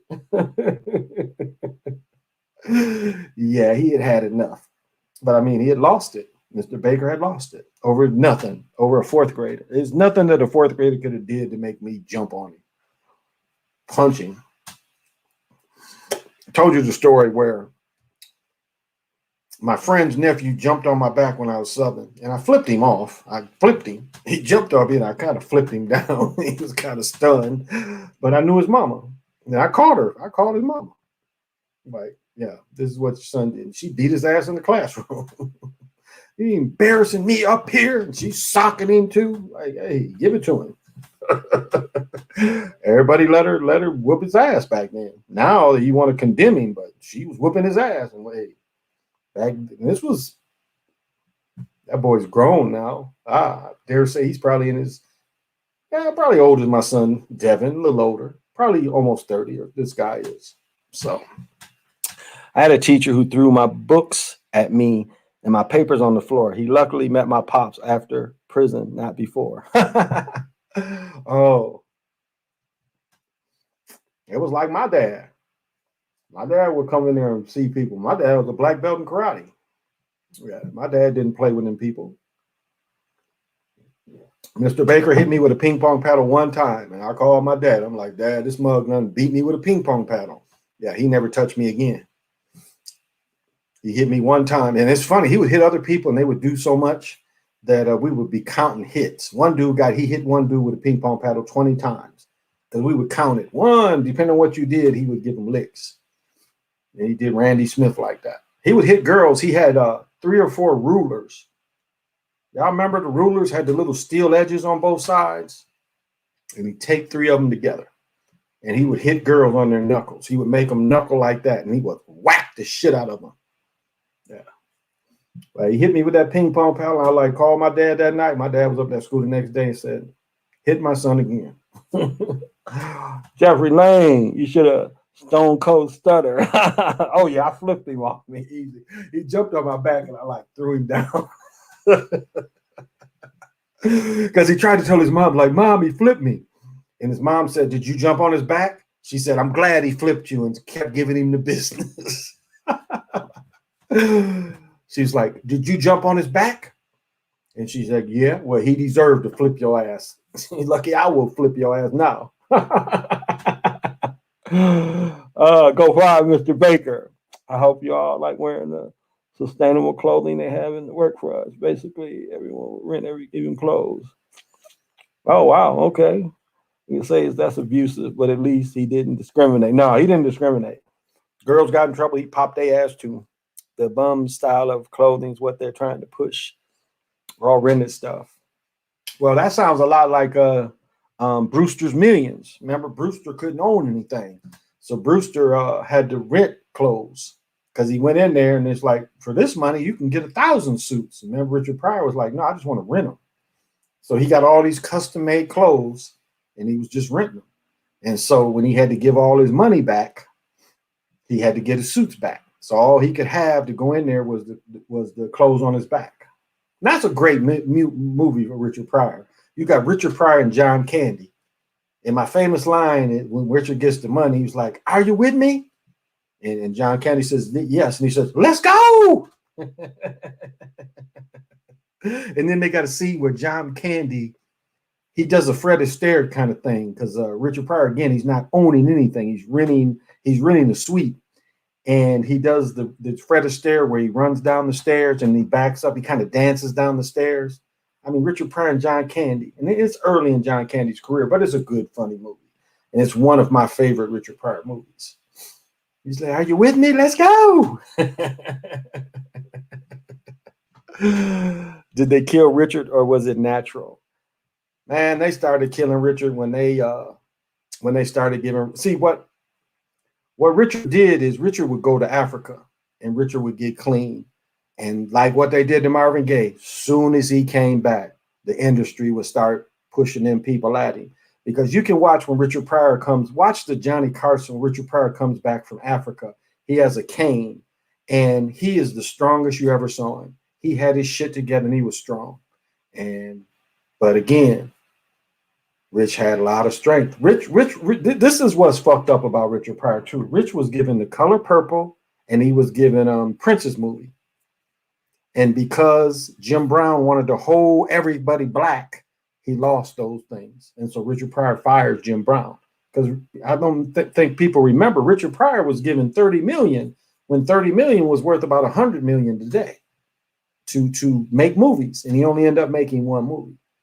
But they would do the same thing they did to Marvin Gaye. They would start putting the cocaine people around him because they did not like strong Richard Pryor. Because strong Richard Pryor took control of his career. You know, they put Richard Pryor in that stupid ass Superman movie. And the beautiful part is, just like I was saying with the Ali and Superman poster, you see Richard Pryor become Superman. Remember, he goes down a little ski slope with the cape on, and Superman is zapped by the computer. So at that point, they show you that Richard Pryor is really the Superman. The rest of the movie's kind of whack. Oh, but my point is, Richard Pryor got more than Reeves got for making that movie. At the time, he got something like $3 or $4 million. He got paid more than the Superman dude. And he was a guest star. You know, he was a co-star. And Richard Pryor's on the poster. Superman's carrying Richard Pryor. He ain't carrying Lois Lane. He carrying Richard Pryor. If you remember. Richard got more money than Christopher Reeves. Yeah, that's what I was saying. He got more money. Yep. The Superman movie cursed. Yep. Oh, you want to trip off a movie star? Look up Bob Crane. Look up Bob Crane, the dude who played in Hogan's Heroes. I mean, any movie buffs, you saw him in some black and white movies, but his real fame, claim to fame was, and you talking about a kinky dude, sacrifice and all that shit. Look up Bob Crane. Bob Crane was his name. Superman, the original one, they make it sound like because his career, because he was typecast. You know, a lot of cats, like you look at the girl from AT&T, you know, big boobs, but it was hard for her to get anything else. Like that progressive girl, she'll never work anything else because if she's in a movie, people gonna think that's progressive. Even though the Verizon dude is in movies all the time, the second Verizon dude, not Can You Hear Me Now dude, who jumped to Sprint, but I mean the other Verizon dude. He's in movies and shit. But some of these people, once you get, like Shirley Temple was the saddest one. Again, I've said this before, the Professor and the Bobby Soxer. Great movie. You talking about perfect timing in the comedy, perfect timing in the physical things they had to do. I mean, sure, and beautiful. Shirley Temple's like 18, 19, beautiful young woman. They still wanted to sell her little girl movies, so they killed her adult career because the studios wanted them to still think of her as a little girl. So they killed her grown-up career. And at the time, she was probably as beautiful as anybody that was around then. But that movie there shows her talent. Her and Cary Grant. The Professor and the Bobby Soxers. Funny movie. And just watch her hit her lines perfect. I mean, everything, she's on point, everything she does. And they killed her career so they could keep selling little girl movies of a little girl being fondled by men. That is, Shirley Temple is the most shameful part of probably all of Hollywood. She's standing on men. She's holding their faces. She's wearing little bloomers. All her dresses are to her thighs and always wearing bloomers. She's always with a single dude. One movie, she's with a train of mugs. No mother, no female. And that's some of the sickest shit you ever want to see. You ever see Fritz the Cat back in the 70s? Yeah, Fritz the Cat. Even Fritz had animes. He had animes too. But yeah, I saw Fritz the Cat. I've only seen it a couple times though. It wasn't memorable. But yeah, I remember Fritz the Cat. I think we snuck in to see it. That was Superman 4, The Quest for Peace. Yeah, well, Bob Crane was into snuff. Yeah, probably so. Is that the one with the atomic guy? Richard Pryor in the movie created Brainiac. Yeah. But yeah, I saw Fritz the Cat. I tell you, I've only saw it once or twice. Not a very widely known movie. And they didn't, I want to say I saw it on HBO once. I snuck in to see it. And I think I saw it on HBO once or maybe it was the Playboy channel. Maybe now I think about it. But it's not a widely known movie. Fritz the Cat is not a very widely known movie. But shit, I was young when I saw that shit. I was working one day and just chilling and someone said, "You can help me." I'm fucking turned around. It's Catherine Zeta-Jones. Oh, wow. Yeah, they used to blast that damn commercial 24/7. Boomerang little kids are gonna buy her damn DVD. Yeah, I feel trapped. Fritz the Cat was very symbolic. It was. See a lot of celebrities in Connecticut. That chick is bad up close. That's funny. Hey Draco, thank you for joining me. Yeah, it is. It's slow. It's a slow anime, but yeah, and it'll be more on the risque kind of side. I want to remember what I saw it on because we heard so much about it, and I live not far from a movie theater, and we snuck in and saw it. And I saw it one time on one of the cable things, or maybe even Playboy. I can't remember, but it's been so long. But yeah, very symbolic. Yeah, worth looking again. It might be on YouTube now. Wow. Well, I am going to have to cut this short, y'all, because I do have a very, very busy day. I was working at a high-end furniture store at the time. It shows Fritz joining the death cult.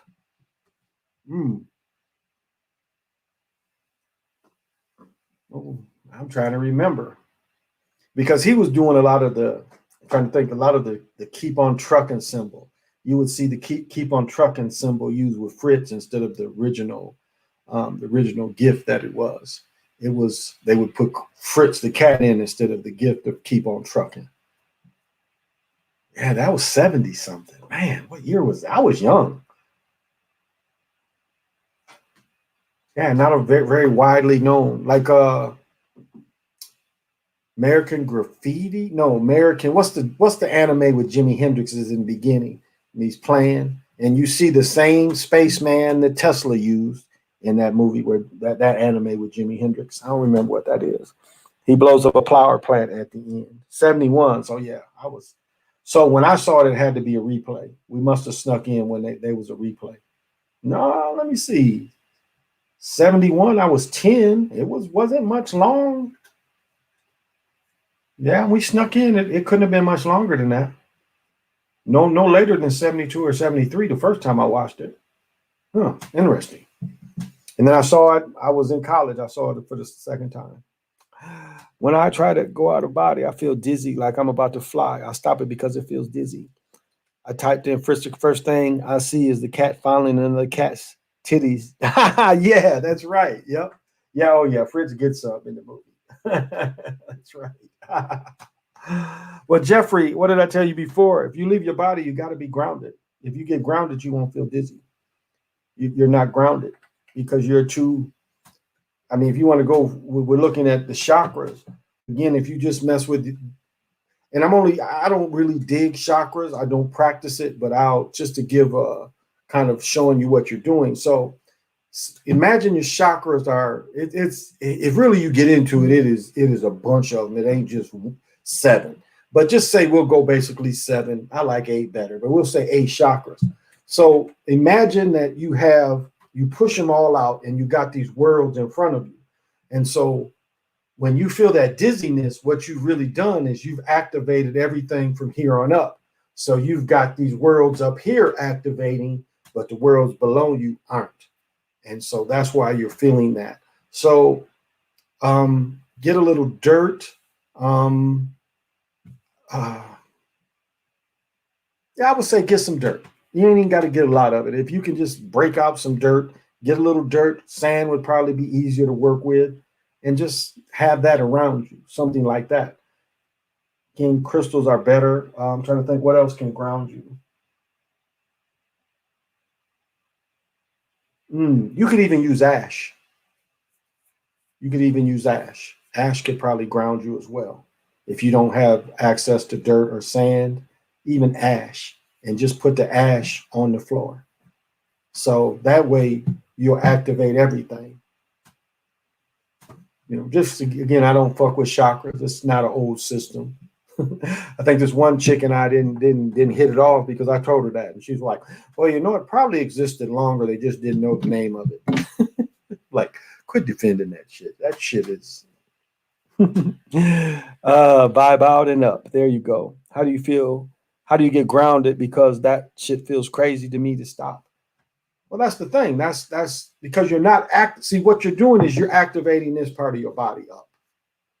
You're activating everything up. And so it's hard enough when you first get out to really stare yourself as it is. But if you're not grounded, you're going to feel more of that highness feeling. That's why you're feeling dizzy. So you can get ash or dirt. Dirt would be better. Rocks, even just rocks. They ain't got to be crystals, just rocks. But something that'll turn on what they call your ground chakra, because you want that activating. But that's the thing, is you're just activating your upper body. That's why you feeling dizzy.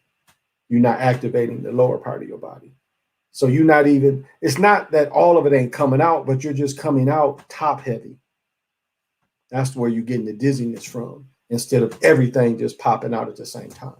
It's almost like this. Like I was saying, when I teach it to leave your body, I teach that you make your shoes or your legs go through your shoulders and through your ears. And I mean, just to find a way to get, so you're getting stuck, basically.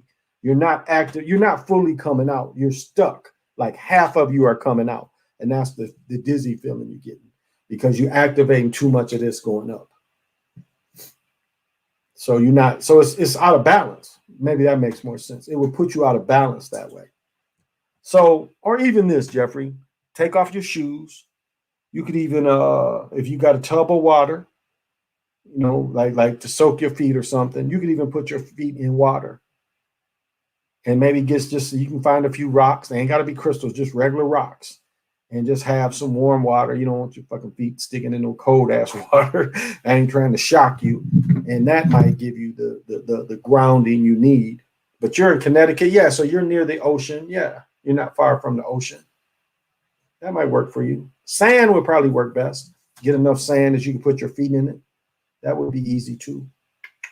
So try that. But remember, or if you can't get any of that, just remember, activate everything. Just remember to try to activate everything.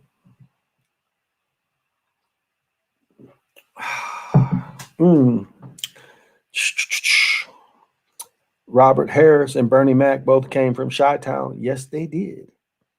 Wait, which one? We said Robert. No, Robert Harris. Oh, yeah, because Robin Harris, they come from St. Louis. He come from St. Louis. He with the Spinks. He grew up with them. Not quite. At least I know now, because I'm getting close. That's a good part. Maybe it's because I'm stressed out and depressed. Maybe that's could be.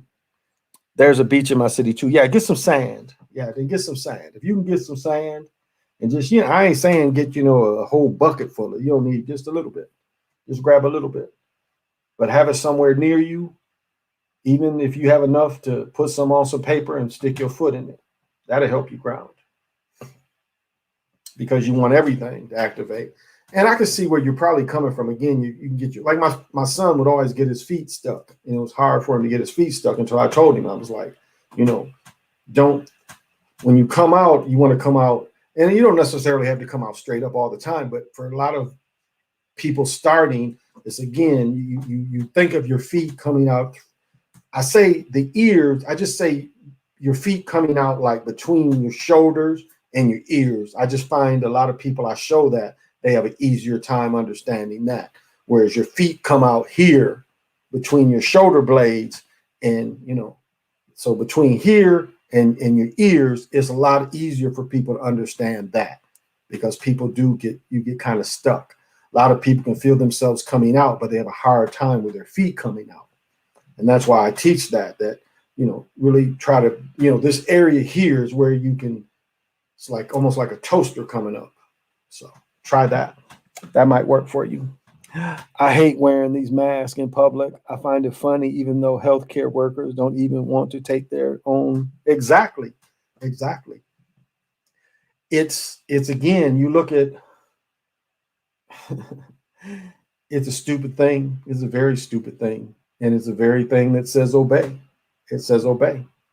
I like what the chick said. It's a poster of fear.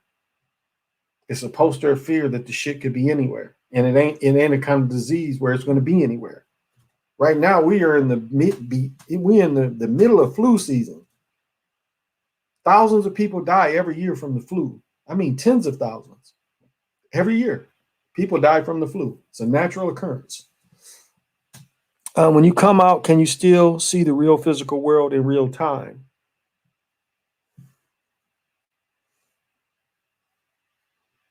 Why wouldn't you?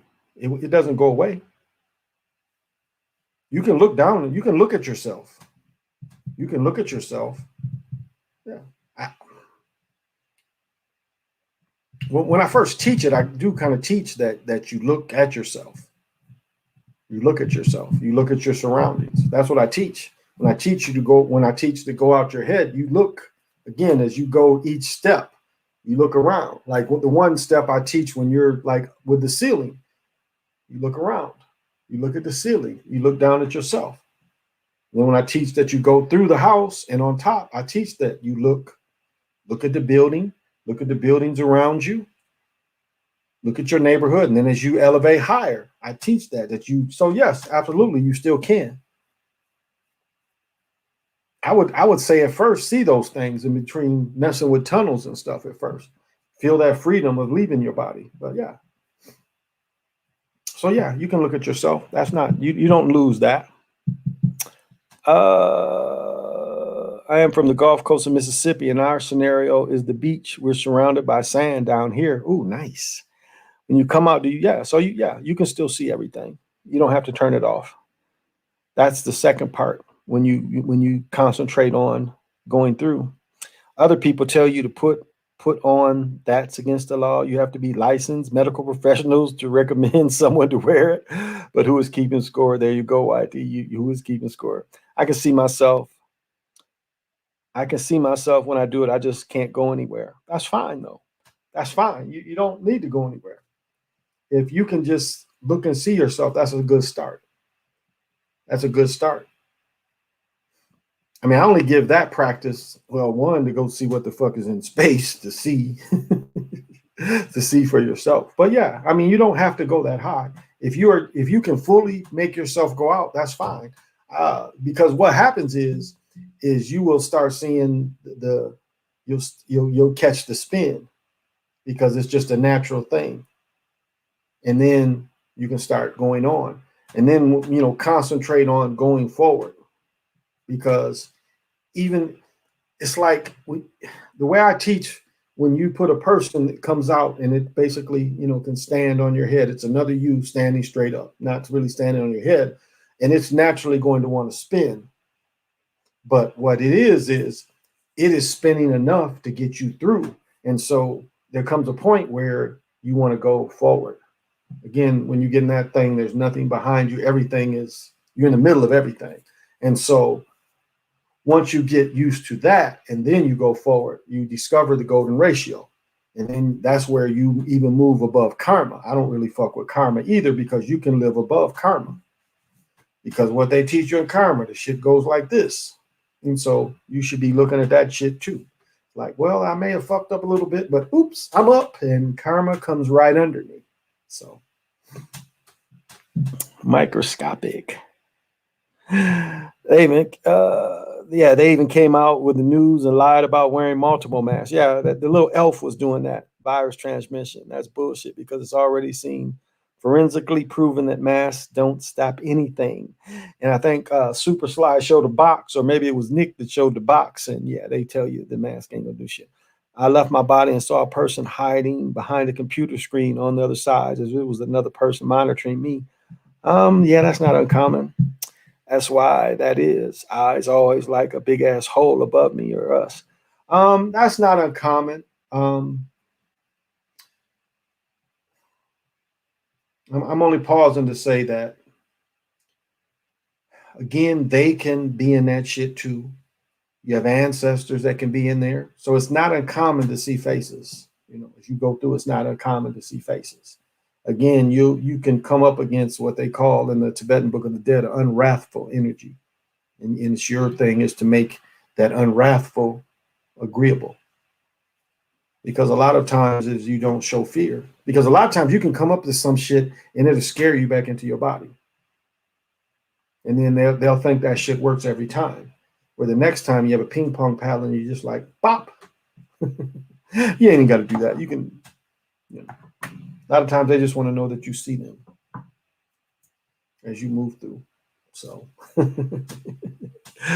it always seems like a big asshole. Yeah, but you can see the golden ratio. It looks like a mushroom.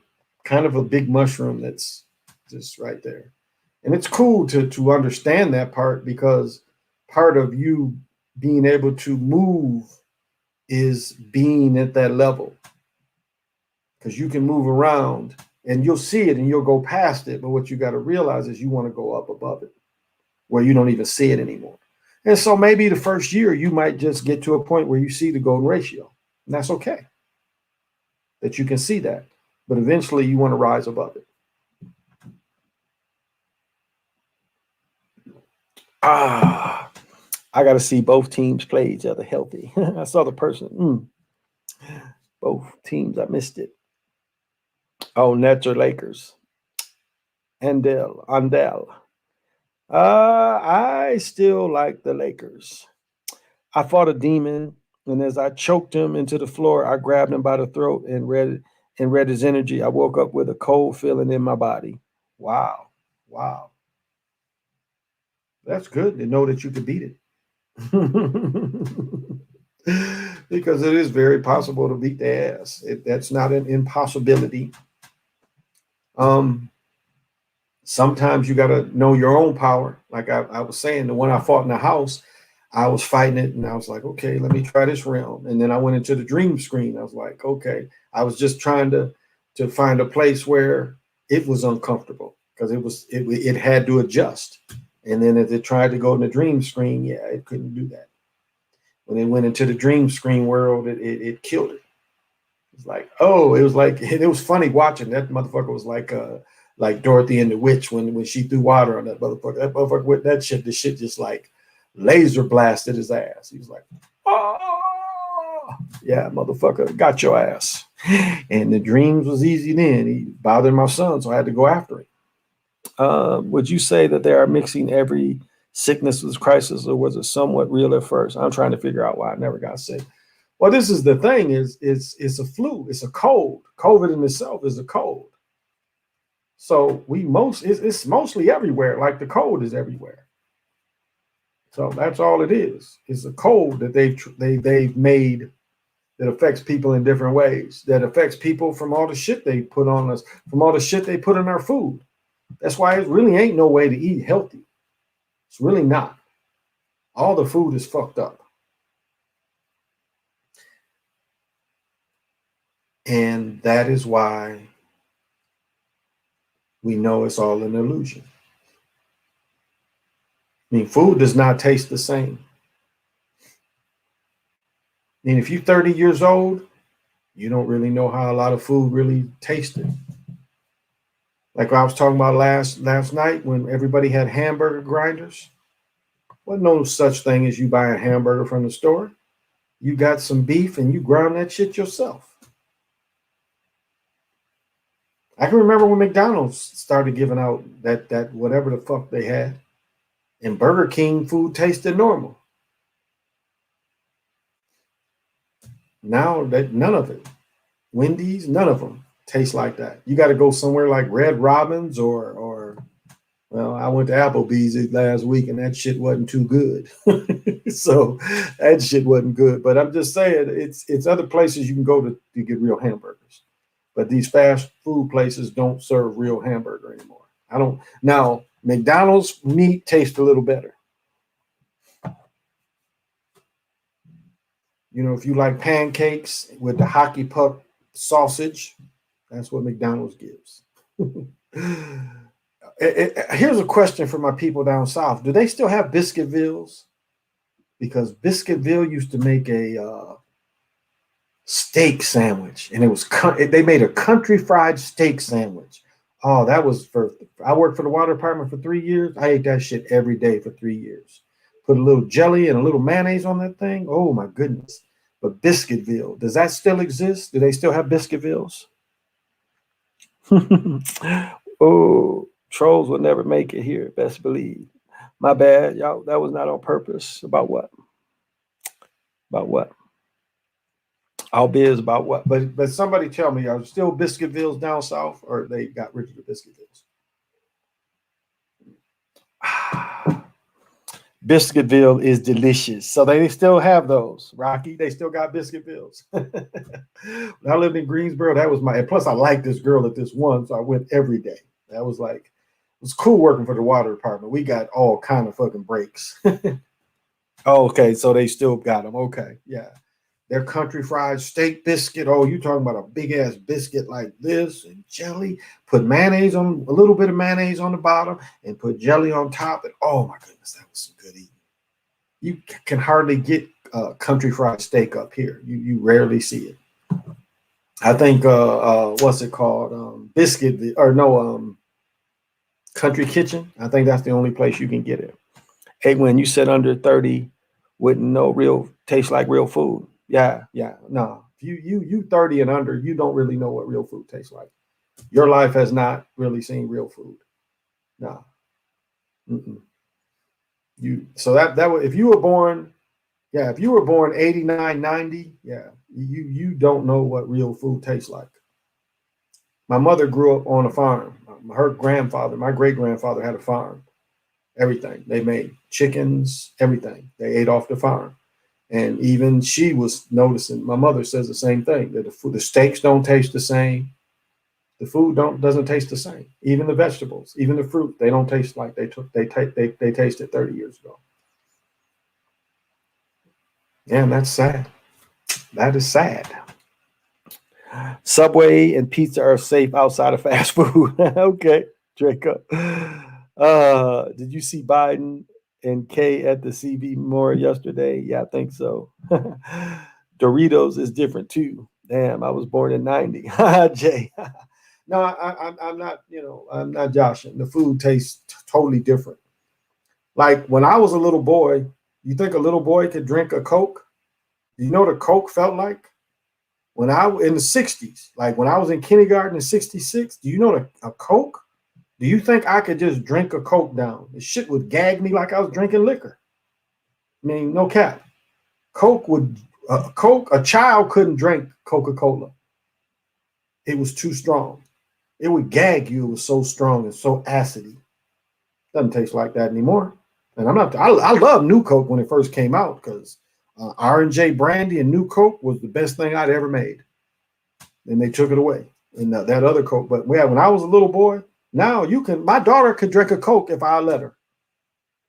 No problem. She prefers Sprite, but I'm saying when I was a boy, you couldn't drink that shit as a child.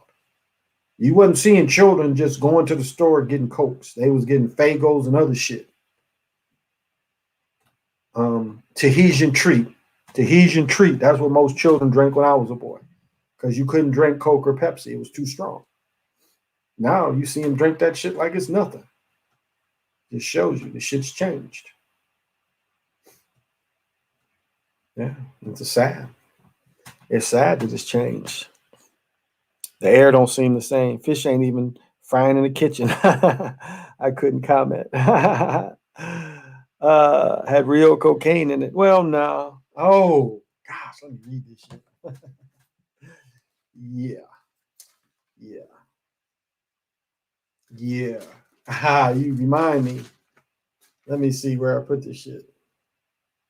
Yeah. So yeah, you reminded me.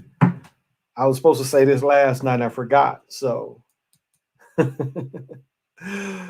did. I fuck with timelines. Again, I'm a time lord, and so I fuck with timelines.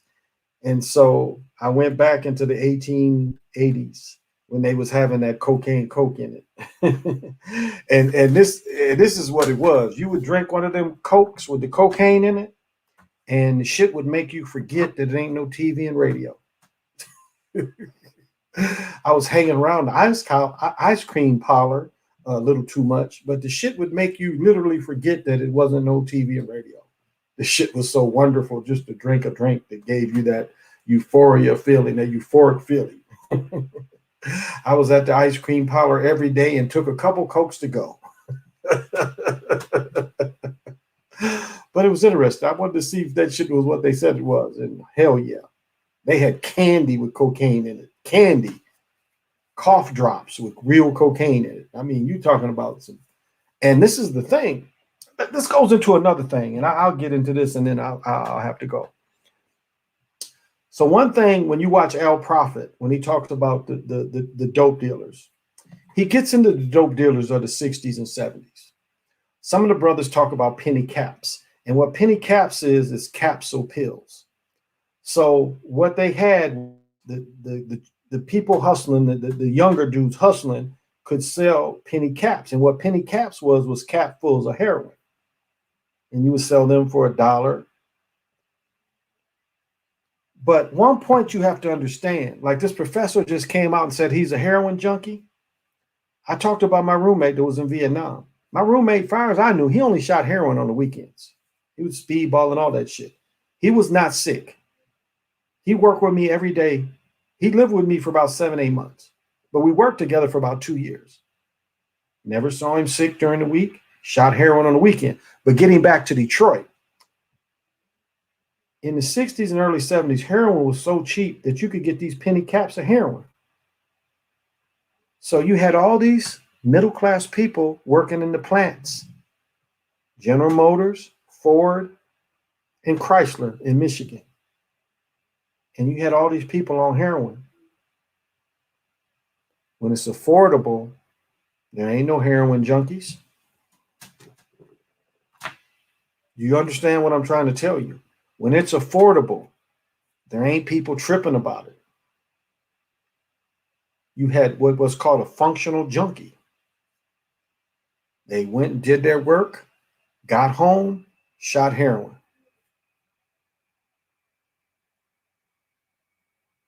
We had a whole society like this of middle working class. And they wasn't like you would look at a junkie sucking dick for cheeseburgers. Well, no shit like that. You had these people that was just their thing. So when you listen to this professor, and this professor talks about how he's a heroin addict, you can be a functioning heroin addict. I take fucking tramadol every day. I don't be jonesing on that shit. If I don't take it, it fucks with me. But if I take it every day, it's don't fuck with me at all. Take some of this goddamn pain off my back. But this is how society used to be. So when you hear that professor say that, it's like, that's a real thing. I live with a motherfucker. That's a real thing. You ain't got to be all strung out just because you're on that. It's like powder. Well, Jesse Jackson, one thing when he tried to say he was with the people, he was like, why are you you get a person with 30 grams of crack compared to 30 grams of powder. You was getting more time for the crack when it's the same thing. But my point goes back into people did powder, wasn't tripping, still working. Now, I did know functional crackheads. I did. I knew functional crackheads, went to work every day, came back, did crack when they was off work. That was very rare, very rare. But I did know some. So do you see the difference? Because when crack came in, there was also no jobs. So the crack was the job because there wasn't jobs. When I'm talking about middle-class working people on these drugs and functioning properly, not breaking into people's houses. And that's one thing that Al Prophet brings to light. If you really listen to the shit. In the 60s and 70s, people wasn't, they want to show the junkies shivering and shit in movies, but you had a lot of functioning addicts, is my point. And I'm not saying yay or nay, use it. What I'm saying is it didn't have a negative effect on people like it has years past, some of the years past. We had people functioning that was just, they like people like drinking, people like smoking weed. It was people that just like heroin. Heroin gives you the beautiful dream.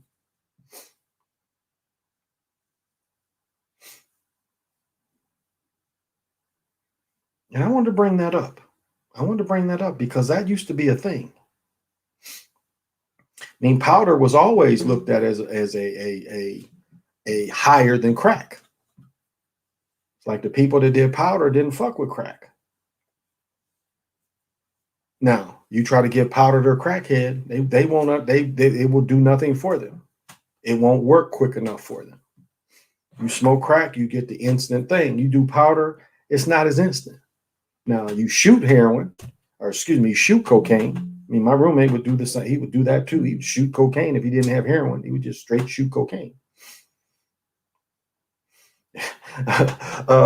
If anybody likes Sherlock Holmes, you know, Sherlock Holmes was a heroin addict. There's one famous episode of Sherlock Holmes when he says, "Watson, bring me the needle." That's how it ends. I don't remember which one it is, but the last scene of the movie says, "Watson," like they done solved some shit. Sherlock about to smoke his pipe and chill. He said, "Watson, bring me the needle." I don't know if people realize that Sherlock Holmes was a heroin addict, or the character was a heroin addict. I don't know if people realize that.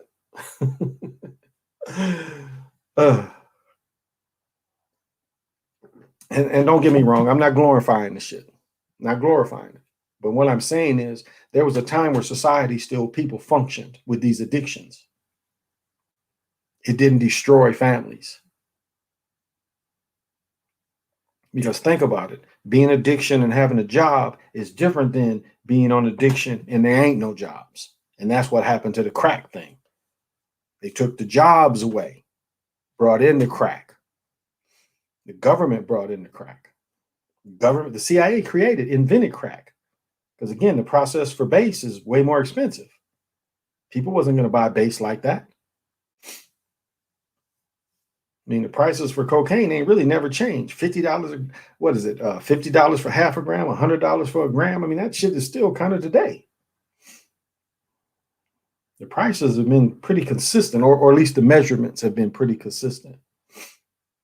What did I miss?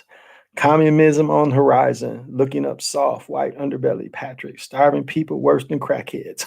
Yeah. Demoralized, starving people with children are going to be worse. Yep. Crazy. Tell you something, lots of crackheads building those Tesla cars. We had found crack pipes in the vehicles. I'm not surprised. They used to smoke opium like it was tobacco. Now, that is one way that when they got China addicted to opium. That's, opium den. Look at, if you want to see an opium den, look at Wild Bill Hickok. Yeah, I think it's called Wild Bill. And Wild Bill is in an opium den. And you literally get a little room or you get a bed and you literally smoke while you laying down. And that's what they did to China. That's what the British did to China. And that's why China kicked the Catholics out. And when they kicked the British out, they gave the British Hong Kong for 100 years. But they kicked their asses out because of that shit. And the Catholic Church at the same time. Because they saw the evilness of the Catholic Church. They kicked them both out. Well, guys, I do have a busy day tomorrow. I will probably be off tomorrow night. I'm waiting for a young lady to call me back because her show is going to be funny. She's raw, and I want to bring her energy on with me, and I hope to get her in the next couple of days. She works production in Michigan, so I know she's a busy girl. But if I can get her on, it'll be cool. She's a strong ass woman, and we'll talk about relationships and other things. I'd like her to write for me one day. She's really clever girl. So, hey, Barbara. Where I get some spiritual crystals, David. David, if you don't have a local spiritual shop, Etsy is good. Amazon is okay too. And eBay is okay too. Don't order like Motivite, never get Motivite from China. But China's hard to get shit anyway. My daughter's mother says she gets shit all the time from China. I ain't been as lucky. There's some more Shirley I want. It only comes from Russia. It takes too long. But eBay, again, is easy, like shit like selenite or let me see what I got here. Like this optical calcite. Calcite is very protective, very protective. Blue calcite is one of the best things you can have coming in. Like I have some blue calcite at my door, and it's one of the best things to have at your door because it ain't really letting any negative things come in. This is just phantom quartz. Can you see the mountain in the inside? See that mountain in the inside? That's what they call phantom. See the mountains? Nice to meditate with. This is crondidite. I think I said it wrong, but this one I love because it's more black than pink. This has a lot to do with love and affection. This is a wand, one of my oldest wands. This one of the first crystals that spoke to me too. But I loved it because it's more black than pink. So, simple things like these.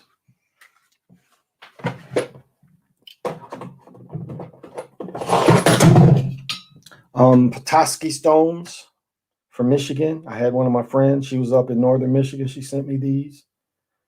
Hope to get some bigger ones next time I go back. You can find these on the beach in Michigan. Real subtle energy. I think these come from this liquor. I bought these for 25 cents a bag. Get 4 of them. I think these are shungite. I really do. They say black marble. I ain't been able to find any reference for black marble. I'm pretty sure these are shungite cubes.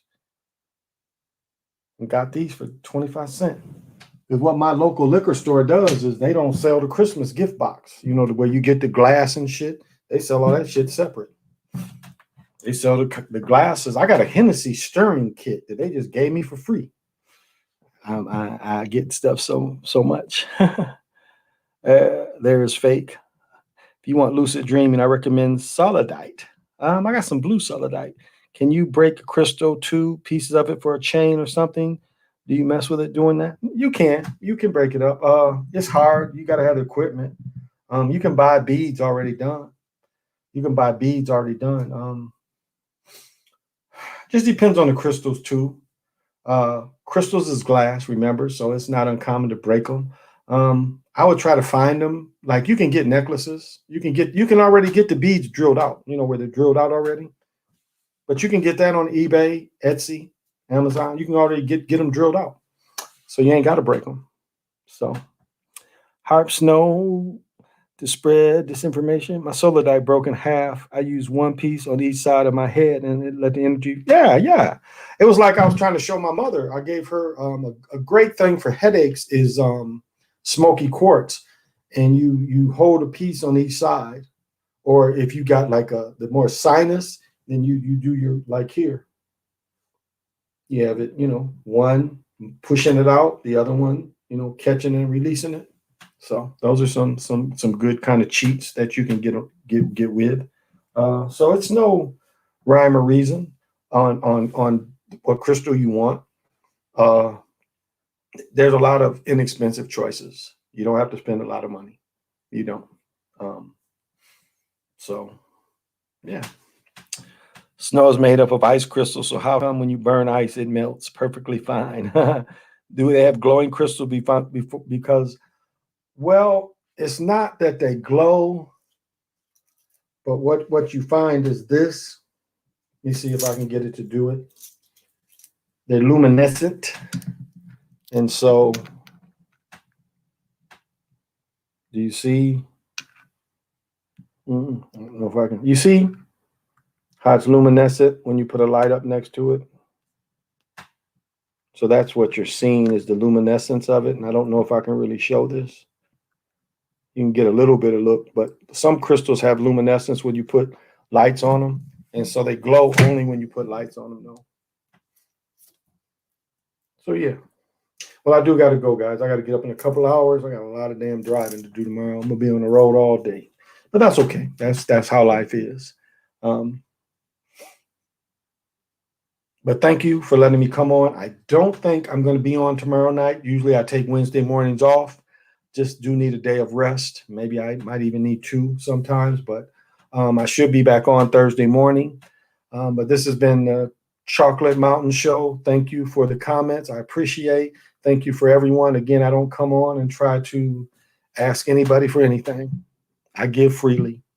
But as far as the shirts, I'm going to work more with this artist because this is the dude I know. He this is his shit.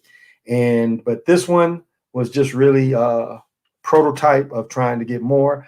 I have a couple that are really outstanding.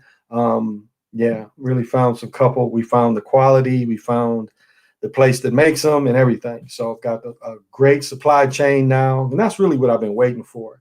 It's really no way to get the hats cheaper. I haven't found. I could get some snapbacks because generally these blanks cost $30. And then the writing, even something like this, is about $20. So for me to ship it off and just make a little bit, we damn near $40. And again, I could drop the price down getting the snapback hats. Right now, I just don't see where that's economically feasible for me or for you. But again, if you like fitted hats, I can kind of get the fitted hats and get the work done to them. But yeah, all that's coming too. But the shirts really are easier. I found a greater supply chain for shirts and hats because this is all custom work. I mean, this takes about, like, to get shirts done takes a couple of days, but to get hats takes about 45 minutes. So it is custom made. So it's not like I tried to gouge anybody, people that ask me. It's not. But I mean, it cost me $33 to get this hat done. Now look at this, $33 to get it done for me. And because the blank was, it was more than that. Because the blank was 30. Yeah, it cost about 37, 38 to get it done. And trying to think, because sometimes I get a discount because I buy so many damn hats. But yeah, to get this hat, basically, just say to get this hat done cost me $35.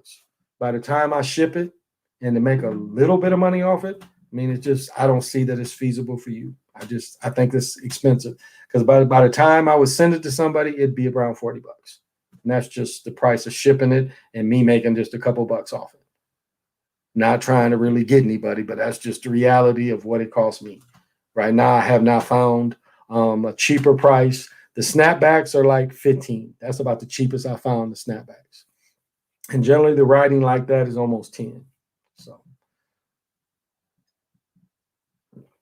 So if you inquired, it is on a different website. I think you could get the hat about $15. Okay, but this is lids, and again, with fitted hats, I want all this inside of my fitted hat. I want this kind of stitching. I want that kind of stitching in there, this kind of stitching. So I've looked at trying to get cheaper with fitted hats, and the quality goes down. I can show you another hat I got made, and the quality's down because it's not the Lids brand. This Lids brand is also the one company, 5950, I think it's called. So, but yeah, I looked at some hats cheaper, but the quality is not there. It is not there. So, we're having an eclipse pretty soon. And plus, remember, let me see. The full moon is,